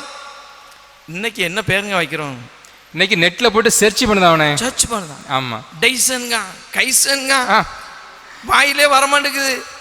அன்றைய பெயர்கள் ஆண்டவரை ஞாபகப்படுத்தினது நடுவர் அவர்களே. ஆமா, இப்ப உங்களுக்கு சாமி துறைன்னு வச்சிருக்காங்க. ஆமா, இயேசு சாமி பேரை முன்னாடி வச்சிருக்காங்க. இயேசு சாமி துறைனா அதுக்கு உண்மையான அர்த்தம்னா அது ஒரு நல்ல பெயர் பத்திருங்க. ஆனா இந்தியாவில் அது வந்து ஒரு காமன் பேர், எல்லாருக்குமே பொதுவான பேரா இருக்கு. சமாதான பிரபுன்னு அர்த்தம் என் பேருக்கு. ஓஹோ, சரி சரி சரி. அரபியில இதோட அர்த்தம் சமாதான பிரபு. என்ன பேரை மாத்திரும் உங்களுக்கு? அப்போ சமாதான பிரபு நல்லா இருக்கு, அதை வச்சுக்கிடுங்க. அதான் நான் என்ன சொல்ல வரேன்னா, பெயர் வைக்கிறதுல ஆபிரகாம் ஈசாக் என்று தன்னுடைய மகனுக்கு பெயர் வைத்தான். ஈசாக்குடைய சந்ததி ஆபிரகாம் தேவனே என்று அழைத்தார்கள். யாக்கோபின் சந்ததி ஈசாக்கின் தெய்வமே என்று அழைத்தார்கள். தேவன் ஆபிரகாமின் தேவன், ஈசாக்கின் தேவன், யாக்கோபின் தேவன் என்று பெயரிலே ஆண்டவரை, கர்த்தரை நினைவுபடுத்தினார்கள். ஆமா, இன்றைய பெயர்களிலே நம்ம ஆண்டவர்கள், நம்முடைய தெய்வங்கள், நம்முடைய கர்த்தரை நினைவுபடுத்த முடிகிறதா? தேவனை நினைவு. இதை விட கொடுமை என்னன்னா, சினிமால வரக்கூடிய பேரெல்லாம் கொண்டு நம்ம கொண்டு சேர்த்து வைக்காங்க. வச்சிடான். ஆமா, வச்சிருந்தான். சரியா? அதே ஞானஸ்தானத்துக்கு கொண்டு 1000 ரூபாய் முன்னாடி கொண்டு வச்சு பேரை சொல்லி அன்னைக்கு அந்த குழந்தையை பெற்றெடுத்து அதை தொட்டில போட்டு தாளாட்டும் போது தாய் அருமையா பாடுவா. பார்த்துடுங்க, என்ன பாட்டு பாடுவா தெரியுமா? எனக்கு தொட்டில் ஒரு மாதிரி பார்க்காங்க. இன்னைக்கு தொட்டில் கிடையாது இல்ல, ஸ்ப்ரிங்ல போட்டு இப்படி 2 ஆட்டு ஆட்டி அது தரையில போட்டு மண்டையும் உடைக்கி போற, மேலையும் கீழையும் போய். அன்னைக்கு அருமையான 12 பிள்ளைகள் பெற்றாலும் ஒரு வீட்டுல 2 தொட்டில் 3 தொட்டில் ஆடின காலங்கள் இருந்தது. ஏன்னா தாய் மாமா வேட்டின்னு சொல்லி சாரத்தெல்லாம் வாங்கிலாம் போட்டு தொட்டில் ஆட்டுவாங்க. அதை தான் சொல்ல வரேன். அந்த தாய் பாடுவா பாருங்க பாட்டு. மாமே அடிச்சாரோ உன்னை மல்லிகை பூ செண்டால, அத்தை அடிச்சாலோ உன்னை அல்லிப்பூ செண்டால, ஏழுரா மகனே சொல்லி ஏழு அப்படின்னு தாலாட்டு பாடும்போதே தன்னுடைய உறவுகளை சொல்லி கொடுக்கிறான். ஆமா, நமக்கு மாமேனி ஒருத்தன் இருக்கான், உனக்கு அத்தேனி ஒருத்தன் இருக்கா, உனக்கு பெரியம்மா, பெரியப்பா, சித்தி, இவங்கெல்லாம் உறவுகள் இருக்குன்னு இந்த பாட்டுல பாடி சொல்லி கொடுக்கிறான். ஏன்னா இப்போ எல்லாம் அங்கிள் ஆண்டி அவ்வளோதான். இல்லை இப்போ ஒன்றும் இல்லை, ஒரு செல்ஃபோனில் ஏதோ ஒரு பாட்டு இருக்குது, அதுக்குன்னே பாட்டு இருக்குது. பக்கத்தில் பிள்ளையை படுக்க வச்சு பெட்டில் அந்த செல்ஃபோனை வச்சுட்டா அது செல்ஃபோனை பார்த்துட்டு தூங்கிடுது. மகிழ்ச்சி இல்லை. யோசிச்சு பாருங்க, அந்த முன்னால் உள்ள தாய் தன்னுடைய பாட்டில் உறவுகளை சொல்லி கொடுத்தார். ஆமாம். இன்னைக்கு அந்த வேறு இந்த பிள்ளைக்கு இந்த செல்போனில் ஏதோ இருக்கு, அந்த செல்போனுக்கு அதுக்கும் அப்பமே ஒரு உறவை ஏற்படுத்திடுறாங்க. ஓஹோ. அந்த பாட்டு இருந்தாதான் இந்த பிள்ளை தூங்கும், ஆமாம், அந்த செல்போனை பார்த்தாதான் இந்த பிள்ளை தூங்கும் அப்படின்னு சொல்லி கொடுத்துட்றாங்க. அது மட்டுமா, நான் நிறைய சொல்லலாம், ஆனால் என்னுடைய காரியம் இந்த முன்னாள் பெற்றோர்கள், முந்தைய தலைமுறை பெற்றோர்கள் எப்படி பிள்ளைகளை வளர்த்தார்கள் என்று மட்டும் நான் சொல்லிவிட்டு போகிறேன். இவர்களுக்கு பதில் நீங்களே கொண்ட இதிலே கிடைக்கும். அன்றைக்கு ஒரு தாய் தன் குழந்தைக்கு சோறை ஊட்ட வேண்டும் என்று சொன்னால் அழகாக தட்டிலே சாதத்தை எடுத்துக்கொண்டு பிள்ளையை முற்றத்தில் கூட்டி வந்து நிலாவை காட்டி, நிலா நிலா ஓடிவா, நில்லாமல் ஓடிவா, மலையில் மீது ஏறி வா, மல்லிகைப்பூ கொண்டு வா அப்படின்னு சொல்லி அதை அந்த பாட்டிலே சோறையும் ஊட்டினான். நடுவர் அவர்களே, ஏன் இதை பாடுகிறீர்கள் என்று என்னை கேட்கலாம். சொல்லுங்கண்ணே, விளக்கத்தை சொல்லுங்க. இதுல ஒரு விஞ்ஞானம் அடங்கி இருக்கிறது. ஓஹோ, அவங்க ஏற்கனவே சொன்னாங்க, நீ சயின்டிஸ்டா கூட ஆளுன்னு சொன்னாங்க. அது உண்மை என்று நிரூபிக்கிறேன். ஓஹோ. நிலா நிலா ஓடிவா என்று சொன்ன போது மனிதனுக்கு தோன்றியது, பல காலங்களாக நம்ம அம்மா பாடிக்கிட்டே இருக்கா, நிலா ஓடி வராது, நாம ஓடி போய் பார்க்கலான்னு ராக்கெட்ல போனானா இல்லையா? ஆமா. நம்ம அங்க பாட்டி அங்க நிலாவில் வடை சுடுதான்னு சொல்லி கொடுத்தாங்க. பாட்டி வடை சுடல, நம்மளே போய் வடை சுட்டு சாப்பிடலான்னு சொல்லி இப்போ கண்டுபிடிச்சிட்டானா இல்லையா? கண்டிப்பா. அங்க போய் இருக்கலான்னு கண்டுபிடிக்கான். ஏன்? அன்றைக்கு ஒரு தாய் தன்னுடைய பிள்ளைக்கு அறிவோடு கூட ஆகாயத்தை பார்க்க சொல்லி கொடுத்தார். அடிப்படை விஞ்ஞானம் அன்னைக்கே வந்துட்டு அங்கதான் வந்து பிறக்குது. ரைட்டு. ஆனா இன்றைய தாய் என்ன செய்தா? செல்போனை கட்டில சாப்பாடு கொடுக்கவ, எனக்கு தொந்தரவு தராம இருந்தா சரி, இந்த செல்போனை வச்சுக்க, இல்லனா ஒரு ரிமோட் கண்ட்ரோலை வச்சுக்க. இந்த அம்மா சீரியல்ல மூழ்கிறோம், அவன் செல்போன்ல மூழ்கிடுவான். அவ்வளவுதான். பிள்ளைகளை அன்றைக்கு செல்வங்களாக பார்த்தார்கள். ஆண்டவர் தந்த ஈவு அது செல்வம் என்று பார்த்தார்கள். 16 செல்வத்துல பிள்ளை செல்வம் சொல்லி செல்வம் அதுதான் முக்கியம். ஆனா இன்னைக்கு பிள்ளைய எப்படி பார்க்கிறார்கள்? பிள்ளைகளை எப்படி பார்க்க ஒரே ஒரு சின்ன உதாரணம் சொல்றேன். வெளிநாட்டில் ஒன்று நடந்த சம்பவம். ஒரு அருமையான இளம் ஜோடி, அவர்களுக்கு 1.5 வயசுல ஒரு குழந்தை. 2 பேரும் மார்க்கெட்டுக்கு போய் நிறைய பொருள்களை வாங்கி கொண்டு வீடு திரும்புகிறார்கள். ஆளுக்கு ஒரு கையில் பையை எடுத்தாங்க, அவசரமாக வந்தாங்க, வீட்டுக்கு வந்தாங்க. வாங்கி வந்த பொருளெல்லாம் சரியாக இருக்கான்னு செக் பண்ணி பார்த்து எடுத்து வச்சுட்டு அப்படியே போய் அந்த தாய் ஒரு காப்பி போட்டு எடுத்துட்டு கணவன்கிட்ட கொடுத்துட்டு அப்படியே உட்காந்து அப்போ தான் யோசிக்கிறாங்க, ஆமாம் நமக்கு கையில் இன்னொரு பொருள் இருந்தது, அது எங்க? ஓஹோ, குழந்தையே மறந்தாச்சு. குழந்தை காரில் இருக்குது, அதோட லாக் பண்ணிட்டு வந்துட்டாங்க. உண்மையாக நடந்த சம்பவம் இது, போய் சொல்லலைண்ணா. இவங்க அதை படிக்கலையாமனே, நடந்த சம்பவம். அதோட பூட்டிட்டு வந்துட்டு கடைசியில் 2 பேரும் அலறி அடித்து ஓடுறாங்க. 1.5 மணி நேரம் ஆயிருக்குது. அந்த குழந்தை மூச்சு முட்டி கிட்டத்தட்ட ஒரு சீரியஸான நிலைமையில ஹாஸ்பிட்டலில் சேர்த்தாங்க. நடந்த சம்பவம். ஐயா, இன்றைக்கு குழந்தைகள் பொருளோட ஒரு பொருளாக காணப்படுது, அதை பார்க்கப்படுகிற ஐயா. அப்போ எந்த அளவு குழந்தைகளுக்கு முக்கியத்துவம் கொடுக்குறாங்க ஐயா. அன்றைக்கு 10 இல்லை 12 குழந்தைகள் இருந்தாலும் ஒரு தாயும் தகப்பனும் அந்த குழந்தைகளோடு நேரத்தை செலவிட்டார்கள். உறவுகளை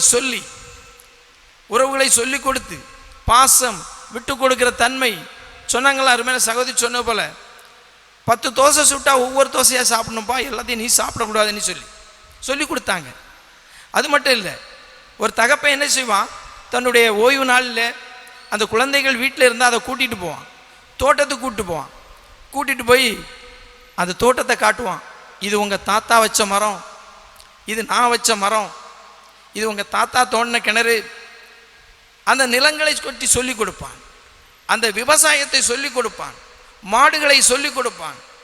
நீயும் நாளைக்கு இதே போல மரங்களை நட வேண்டும் என்று இயற்கையை சொல்லி கொடுப்பான். இன்றைய சூழ்நிலை அப்படி இருக்கிறதா? எல்லாத்தையும் வெட்டி அழிச்சாச்சுங்க ஐயா. எல்லா மரத்தையும் வெட்டி அழிச்சாச்சு.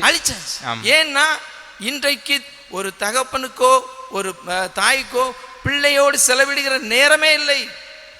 தாங்கள் இருக்கிற அந்த வீடும் அந்த அதை சுற்றி இருக்கிற இடம் அவ்வளோதான் அவங்களுக்கு தெரியும். அதை தாண்டி யாரும் உறவுகளும் தெரியவில்லை, இந்த நிலத்தை பற்றியும் தெரியவில்லை. ஏனென்று சொன்னால் பிள்ளைகளுக்கு நாம் கற்றுக் கொடுக்கவில்லை. அன்றைக்கு அந்த சூழ்நிலை இருந்தது, அருமையாக கற்றுக் கொடுத்தார்கள். பிள்ளைய கொஞ்சும் போது கூட அன்றைய தாயும் தகப்பனும் என் செல்லமே, என் தங்கமே, என் ராஜா, ஏன்னா சில பேருக்கு கருவேப்பிலையே அவ்வளோ ஒரு கொஞ்சும் போதே அதை ஒரு மேன்மையாக கொஞ்சுவாங்க. இன்னைக்கு ஒரு குழந்தைய கொஞ்சது எப்படி, புஜ்ஜி, என்ன புஜ்ஜிங்க, என் குச்சிங்க, குச்சிங்க. ஒரு நாயை வாங்கிட்டு வந்து அதையும் புஜ்ஜிங்க, குழந்தைய வாங்கிட்டு வந்து அதையும் புஜ்ஜின்னு தான் சொல்லலாம். சரி சரி. கொஞ்சுவதில் கூட ஒரு பிள்ளையை மேலாக வைத்து கொஞ்சம் தெரியாத உலகம் இன்றைக்கு. யோசிச்சு பாருங்க நடுவர் அவர்களே, இன்றைய நிலைமைகள் எப்படி இருக்கிறது. குழந்தையை வளர்ப்பதிலே அன்றைய பெற்றோர்கள் மிக அருமையாக செயல்பட்டார்கள். இன்றைக்கு குழந்தையை வளர்ப்பதிலே எவ்வளவு சிக்கல்களை வந்துவிட்டது, எவ்வளவு சிக்கல் வந்துவிட்டது. தம்பி அருமையாக சொன்னானே, என் தம்பி அடம் பிடிச்சு கேட்டான், ஒரு பைக்கை வாங்கி கொடுத்துட்டாங்க. ஆமாம், அது பேர் கேடிஎம் பைக்கா.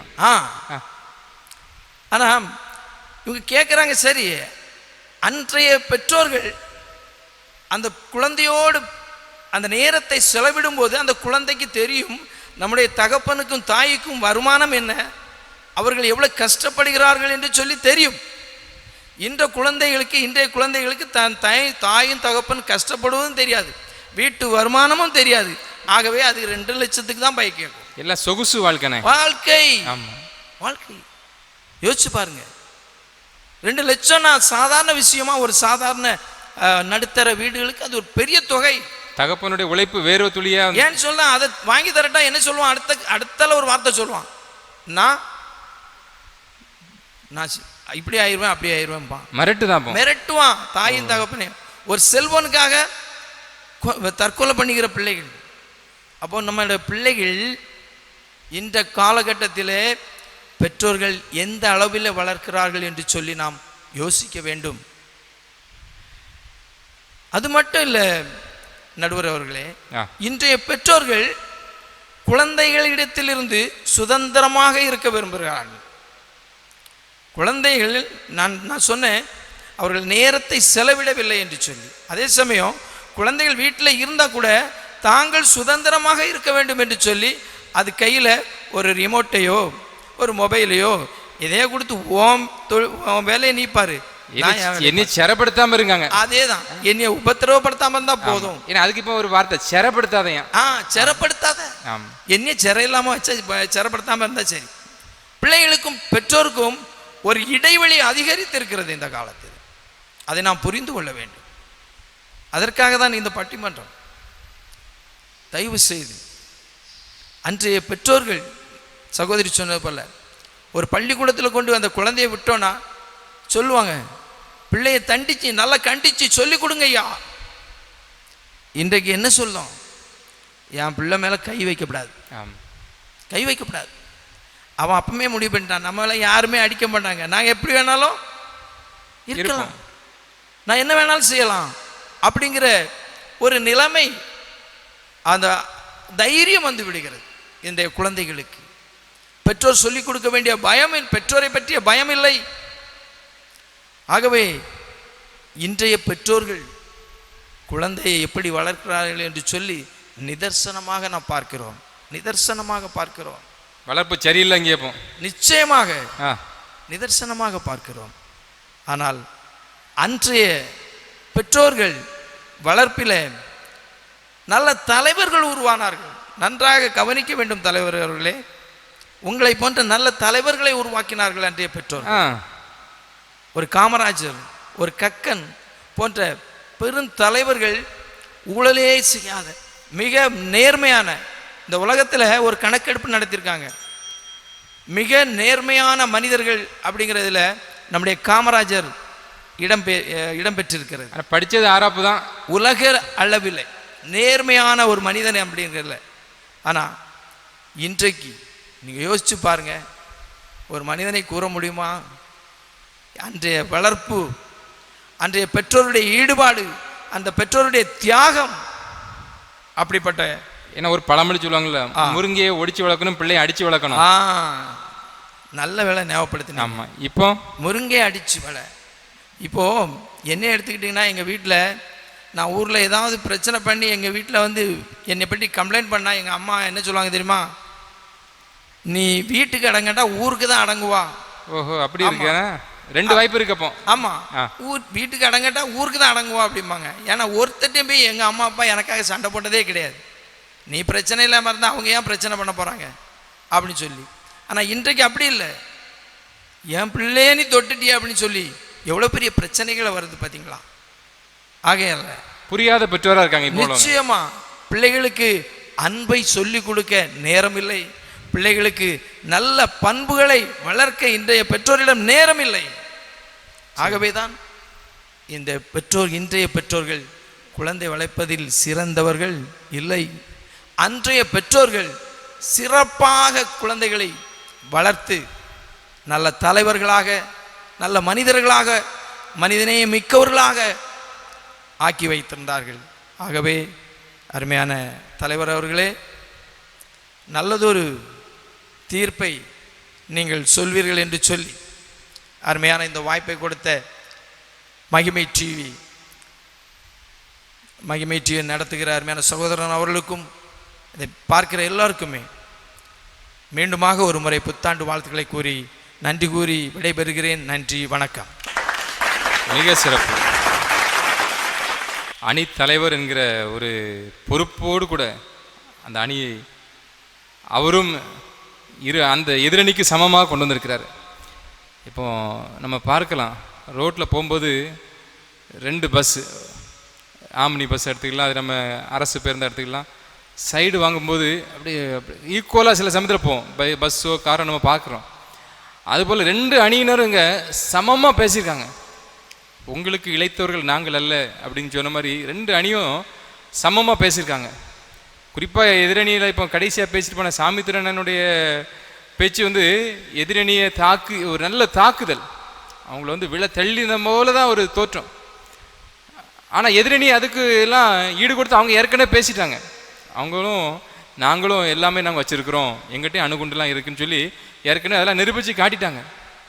இப்போது நம்ம இறுதிக்கட்டமாக நம்ம பார்க்கின்ற போது குழந்தைகளை வளர்ப்பதில் சிறந்த பெற்றோர்கள் இன்றைய தலைமுறையா அன்றைய தலைமுறையா என்று சொல்லி பார்க்கின்ற போது இன்றைய தலைமுறைக்கு நிறைய சொல்லியிருக்காங்க. இந்த அணியினர் நிறைய காரியத்தை சொல்லியிருக்கிறாங்க. பிள்ளைகளை மகிழ்ச்சியாக வளர்த்தது, பிள்ளைகளை பொறுப்போடு கூட அவங்க கல்வியில் அவங்களுடைய காரியத்தில் துணை நின்று வழி நடத்தினது, அவங்களுடைய தேவைகள் எல்லாம் சந்தித்து கொடுத்தது, பிள்ளைகளுக்காக நாங்கள் செய்த தியாகம், இப்படிலாம் நிறைய அவங்க இன்றைய தலைமுறை பெற்றோர்கள் அவங்க நிறைய சொல்லியிருக்கிறாங்க.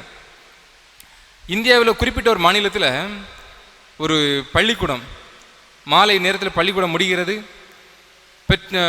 நிறைய பெற்றோர்கள் வந்து பிள்ளைகளை அழைச்சிட்டு போகிறாங்க. ஒரு குழந்தை பள்ளியினுடைய மெயின் கேட் வரைக்கும் வந்து நிற்கிறது. அப்போ ஒருத்தர் கேட்குறாரு, ஏம்மா உங்கள் அம்மா உன்னை கூட்ட சொல்லியிருக்காங்கன்னு சொல்லி. உடனே சின்ன குழந்தை தான், அந்த குழந்தை சொல்லுது, நீ பாஸ்வேர்டை சொல்லுங்க, நீ பாஸ்வேர்டை சொல்லுன்னு சொன்னோடனே அந்த மனுஷனுக்கு ஒன்றுமே ஓடாது. அவன் ஒரு தடுமாற்றம் அந்த மனிதனுடைய வாழ்க்கையில் அவன் அப்படியே கடந்து சென்று விட்டான். அப்போ இந்த குழந்தைக்கு தெரியுது, இது வந்து நம்ம அம்மா அனுப்பின ஆள் இல்லை. அப்போ அந்த தாயாருடைய வளர்ப்பு, நீ வந்து யார் கூப்பிட்டாலும் நீ பேரக்கூடாது. குழந்தைகளை வந்து எப்படி அவங்க வந்து சில சமயத்தில் கடத்தல் போன்ற காரியத்தில் அவங்க ஈடுபடுவாங்க. அதனால் நீ வந்து இந்த ஒரு பாஸ்வேர்டு சொல்லி கொடுத்துருக்காங்க அந்த பெற்றோர். அந்த பாஸ்வேர்டு அந்த குழந்தை சொல்லுன்னு சொல்லி கேட்டால் அவனால் சொல்ல முடியலை. அப்போ குழந்தையினுடைய வளர்ப்பில் பெற்றோருடைய பங்களிப்பை நம்ம அதில் பார்க்க முடிகிறது. அதே போல் கல்வி, இன்னைக்கு நிறைய குழந்தைகளை பெற்றோர்கள் சிறந்த ஒரு கல்வியாளர்களை மாற்றுறாங்க. IAS, IPS, டாக்டர், நிறைய விதத்தில் நிறைய துறைகளில் சாதனையாளர்களை மாற்றுறாங்க. நிறைய வசதி வாய்ப்புகள் இன்றைக்கி அவங்க பெற்றோர்கள் செய்து கொடுக்குறாங்க அப்படின்னு சொல்லி இந்த தலைமுறை பெற்றோர்கள் தங்களுடைய அணிக்காக அவங்க பேசியிருக்கிறாங்க. நிறைய சொல்லலாம். அவனுக்கு வேண்டி நல்ல ட்ரெஸ்ஸு, நல்ல உணவு, நல்ல ஒரு காரியங்களெல்லாம் நாங்கள் பெற்றோர்களாக இருந்து பிள்ளைகளுக்கு நாங்கள் செய்கிறோம், அவனுக்கு வேண்டி எல்லாம் செய்கிறோன்னு சொல்கிறாங்க. துபாயில் நான் கேள்விப்பட்டிருக்கிறேன், பிள்ளைகளை வளர்ப்பதற்குன்னு சொல்லி ஒரு அமைப்பு இருக்குது. பெற்றோர்கள் 2 பேரும், கணவன் மனைவி 2 பேருமே வேலைக்கு போயிடுவாங்க, பிள்ளைகளை இங்கே விட்டுட்டு போயிடுவாங்க. அப்போது இவங்க சொல்கிறாங்க, இன்றைய தலைமுறையில் தான் இப்படிப்பட்ட வாய்ப்பெலாம் இருக்குது, பிள்ளையும் வளர்ந்துடும், நாங்களும் வேலைக்கு போயிடுவோம், ஒரு பொருளாதாரத்துலேயும் எங்களுக்கு நல்ல ஒரு முன்னேற்றம் அப்படின்னு சொல்லி இவங்க வந்து நிறைய காரியத்தை சொல்லியிருக்கிறாங்க. இன்றைய தலைமுறைக்கு இப்படிலாம் வாய்ப்பு இருக்குது பிள்ளைகளை வளர்ப்பதில் அப்படின்னு சொல்லி இந்த 3 பேரும் நல்லா பேசியிருக்கிறாங்க. ஆனால் இந்த அடுத்தபடியாக எதிரணியாக இருந்தவங்க செயல்பட்ட அன்றைய தலைமுறை பெற்றோர்கள் அவங்களும் நிறைய கருத்து சொல்லியிருக்கிறாங்க. பிள்ளைகளுடைய காரியத்தில் நாங்கள் முந்தைய தலைமுறை பெற்றோர்களுடைய செயல்பாடுகள், அதில் ஒரு காரியத்தை பார்க்கின்ற போது லண்டன் தேசத்தில் சூசன்னா வெஸ்லி என்கிற ஒரு அருமையான தாயார் ஜனவரி 20, 1669 பிறந்தாங்க. இந்த தாயாரை பற்றி பார்க்கின்ற போது நல்ல நூல்களை அதிகமாக படித்தவர்கள், 19 பிள்ளைகளை பெற்றவர்கள். இவங்க ஒரு ஜெப வீராங்கனையாக செயல்பட்டவங்க. இந்த 19 பிள்ளைகளையும் பக்தியில், தேவ அன்பில், ஜெப சிந்தையில் அவங்க வளர்த்தவங்க. கட்டுப்பாடு, உதவும் குணம், விசுவாசம், ஜெபம் இதிலெல்லாம் அவங்க ரொம்ப நேர்த்தியாக வளர்த்தாங்க. ரொம்ப ஒரு முறையில் பிள்ளைகளை அதில் அதிக அக்கறையோடு கூட வளர்த்தாங்க. அவர்களால் வளர்க்கப்பட்டவர்கள் தான் யாருன்னு சொல்லி பார்க்கின்ற போது மிக சிறந்த தேவ மனிதர் ஜான் வெஸ்லி, சார்லஸ் வெஸ்லி. இந்த தேவ மனிதர்களை வளர்த்தது அவங்களோட தாயார் சூசன்னா வெஸ்லி. 1669 லண்டனில் பிறந்தவங்க. ஒருவேளை அந்த குழந்தைகள் சார்லஸ் வெஸ்லி, ஜான் வெஸ்லி இவங்களெல்லாம் தொட்டில் இருக்கும்போதே அவங்க காதில் போய் வசனத்தை சொல்லுவாங்களாம். இப்போ சொல்கிறீங்களா? இப்போ நம்ம பார்க்க முடியுதா, கேள்விப்பட முடியுதா? 4 வயசாக இருக்கின்ற போது அந்த பிள்ளைகளை வேதாகமத்தை படிக்க, வேத வசனங்களை படிக்க, வேதாகமத்தை படிக்க கற்றுக் கொடுத்தாங்களாம். அந்த பிள்ளைகள் 4 வயசாக இருக்கின்ற போது அந்த பிள்ளைகள் இன்றைக்கும் பேசப்படுகிறார்கள். அப்போ அன்றைய தலைமுறை பெற்றோர்கள் அதற்கு ரொம்ப ஒரு உறுதுணையாக இருந்திருக்கிறாங்க அப்படின்னு சொல்லி இந்த அணியினர் அவர்கள் அதற்கு முன் உதாரணமாக சொல்லுகிறார்கள். இன்னும் நான் பார்க்கின்ற போது பழங்காலத்தில் சொல்லுவாங்க, முன்னேறு சரியாக போனாக்கி தான் பின்னேறு சரியாக போகும். அதாவது வீட்டினுடைய மூத்த மகன் சரியாக இருந்தால் தான் அடுத்த மகனும் இளைய மகனும் சரியாக இருப்பான். அப்போ மூத்த மகனுக்கு பொறுப்பெல்லாம் பெற்றோர்கள் சொல்லிக் கொடுப்பாங்க. அவனுக்கு உணவு கொடுக்கும்போதே நிறைய பண்புகளையும் சொல்லிக் கொடுப்பாங்க. அவன் பக்கத்தில் உட்காந்து இப்படிலாம் நமக்கு இருக்கணும், நம்ம ஒற்றுமையாக இருக்கணும், நல்ல ஒரு உதவுகிற பண்பு நமக்கு தேவை, இப்படி நிறைய காரியத்தை நம்ம குடும்ப சூழ்நிலை எல்லாவற்றையும் பெற்றோர்கள் சொல்லி கொடுத்தாங்க. அவங்க அந்த தொட்டில் குழந்தைகள், சிறு குழந்தை இருக்கின்ற போது நிறைய காரியங்கள், நிறைய பண்புகள் எல்லாம் அந்த தாலாட்டு பாட்டிலேயே ஒரு உறவு முறையிலெல்லாம் கற்றுக் கொடுத்தாங்க. இதெல்லாம் நம்ம பார்க்க முடிகிறது. சமீபத்தில் ஒரு வீட்டிற்கு போகின்ற போது அந்த எல்கேஜி படிக்கிற குழந்தை, அந்த குழந்தை அன்றைக்கி ஸ்கூலுக்கு போகல. அப்போ அவங்க அப்பாட்ட கேட்குற போது குழந்தைக்கு உடல்நிலை சரியில்லைன்னு சொல்கிறாரு. ஆனால் கையில் பெரிய மொபைல் போனை தூக்கி வச்சு விளையாடிட்டு இருக்கிறான். அப்போ அவனுடைய சூழ்நிலையை பாருங்கள்.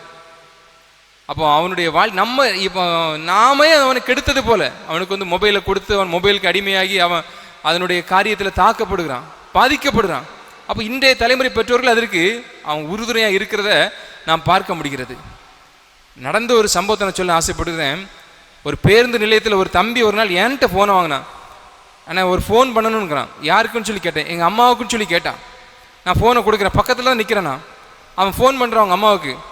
எடுத்த முதல் வார்த்தை என்ன பேசான்னு சொல்லி தெரியுமா? ஏ கிறுக்கு. உடனே அவங்க அம்மாவும் சொல்கிறாங்க, என்னம்மா சொல்லுங்காங்க. பையனுடைய சத்தத்தை அறிந்த தாயார் சொன்ன வார்த்தை, என்னம்மா சொல்லு. நான் உடனே அவன் பேசிகிட்டு இருக்கும்போதே கண்டித்தேன். அம்மாவை கிறுக்குன்னு சொல்கிறியே. அவன் அதுக்கு சிரித்து அப்படியே மழுப்புறான். எவ்வளோ ஒரு இக்கட்டான சூழ்நிலை பாருங்கள். பிள்ளையானவனை நடத்த வேண்டியிலே நடத்தணும். அப்போ இந்த கால தலைமுறை பெற்றோர் எப்படி நடத்துகிறாங்க? இப்போ இதே வார்த்தை அந்த தலைமுறை பெற்றோர்கள்கிட்ட பேசியிருந்தா கண்டிப்பாக நாக்கில் சூடு போட்டிருப்பாங்க. நம்ம கண்டிப்பாக அதை உணர முடியும். அப்போது இன்றைய தலைமுறை பெற்றோர்கள்ட்ட அப்படிப்பட்ட காரியங்களெல்லாம் இல்லை அப்படின்னு சொல்லி நம்ம பரவலாக பேச முடிகிறது, பார்க்க முடிகிறது. அப்படிங்கிறது இந்த அணியினுடைய ஒரு வாதம். நான் ஒரு நாள் ஒரு மாணவனுடைய சகோதரிகிட்ட கேட்டேன், ஏம்மா உங்கள் தம்பி இன்னைக்கு ஸ்கூலுக்கு வரலன்னு சொல்லி கேட்டேன். அந்த பிள்ளை சொல்லுது, சார் எங்கள் அம்மா அவனை பத்தி விடுதாங்க, அவன் ஸ்கூலுக்கு போக மாட்டுக்கான். நான் யோசித்து பார்த்தேன், இது என்ன பத்தி விடுறதுக்கு ஆடா மாடா, அவனை பத்தி விடுதாங்களாம், அவன் ஸ்கூலுக்கு வர மாட்டுக்கான். பண்டைய தலைமுறை பெற்றோர்னு சொன்னால் அவனை கையோடு பிடிச்சி இழுத்து வந்துருப்பாங்க, சார்ட்ட ஒப்படைச்சிருப்பாங்க. சார் இவன் படித்தே ஆகணும் சார், இவன் எழுதியே ஆகணும், இவன் என்ன செய்வீங்களோ தெரியாது, நீங்கள் தான் பொறுப்புன்னு சொல்லி ஒப்படைச்சிட்டு போயிருப்பாங்க. இன்றைய தலைமுறை பெற்றோர்கிட்ட அப்படிப்பட்ட காரியங்கள் காணப்பட முடியவில்லை, ஆலயத்திலையும் கண்டிப்பு காணப்படவில்லை அப்படின்னு சொல்லி இந்த 3 பேரும் சொல்கிறாங்க. முந்தைய தலைமுறை பெற்றோர்களை பற்றி பேச வந்திருக்கிற 3 பேரும். அப்போது இன்றைய தலைமுறை பெற்றோர்கள் அவங்க பிள்ளைகளை நல்லா வளர்க்கலையா அப்படின்னு சொல்லி பார்த்தா இல்லை, அதுவும் இல்லை. நல்லா வளர்க்குறாங்க பிள்ளைகளை, நல்ல முறையில் அவங்க கேர் எடுத்து பார்க்குறாங்க, பிள்ளைகள் ஒரு அக்கறையோடு இருக்கிறாங்க, டீச்சர்ஸ் மீட்டிங் தான் உடனே போகிறாங்க, பிள்ளைகளுடைய காரியங்களை கண்காணிக்கிறாங்க, டைரி எடுத்து பார்க்குறாங்க, என்னென்ன பையனுக்கு என்னென்ன காரியங்கள், என்னென்ன ஹோம்ஒர்க் எல்லாமே பார்க்குறாங்க. பிள்ளைக்கு உடம்பு சரியில்லையா, நல்ல கேர் எடுத்து பார்க்குறாங்க. ஆனாலும் ஒரு நீதிபதி சொன்ன ஒரு வார்த்தை, 2 ஆண்டுகளுக்கு முன்பதாக சென்னை தலைமை நீதிபதி சொன்ன ஒரு வார்த்தை, அவர் சொன்ன ஒரு வார்த்தை, ஆசிரியர்களை விட பெற்றோருக்கு பிள்ளைகளை கண்காணிக்க, பிள்ளைகளுக்கு அறிவுரை கூற, பிள்ளைகளை தண்டிக்க, பிள்ளைகளை நேர்வழிப்படுத்த பெற்றோர்களுக்கு அதிக உரிமை உள்ளது. அவர் எதை வச்சு மையப்படுத்தி சொல்றாருன்னு சொன்னா, அந்த காலத்து பெற்றோர்கள் அன்றைய தலைமுறை பெற்றோர்களை மையப்படுத்தி அதை போல இன்றைய தலைமுறை பெற்றோர் செயல்பட வேண்டும் என்று சொல்லி ஒரு தீர்ப்பில் கூறியிருந்தார்.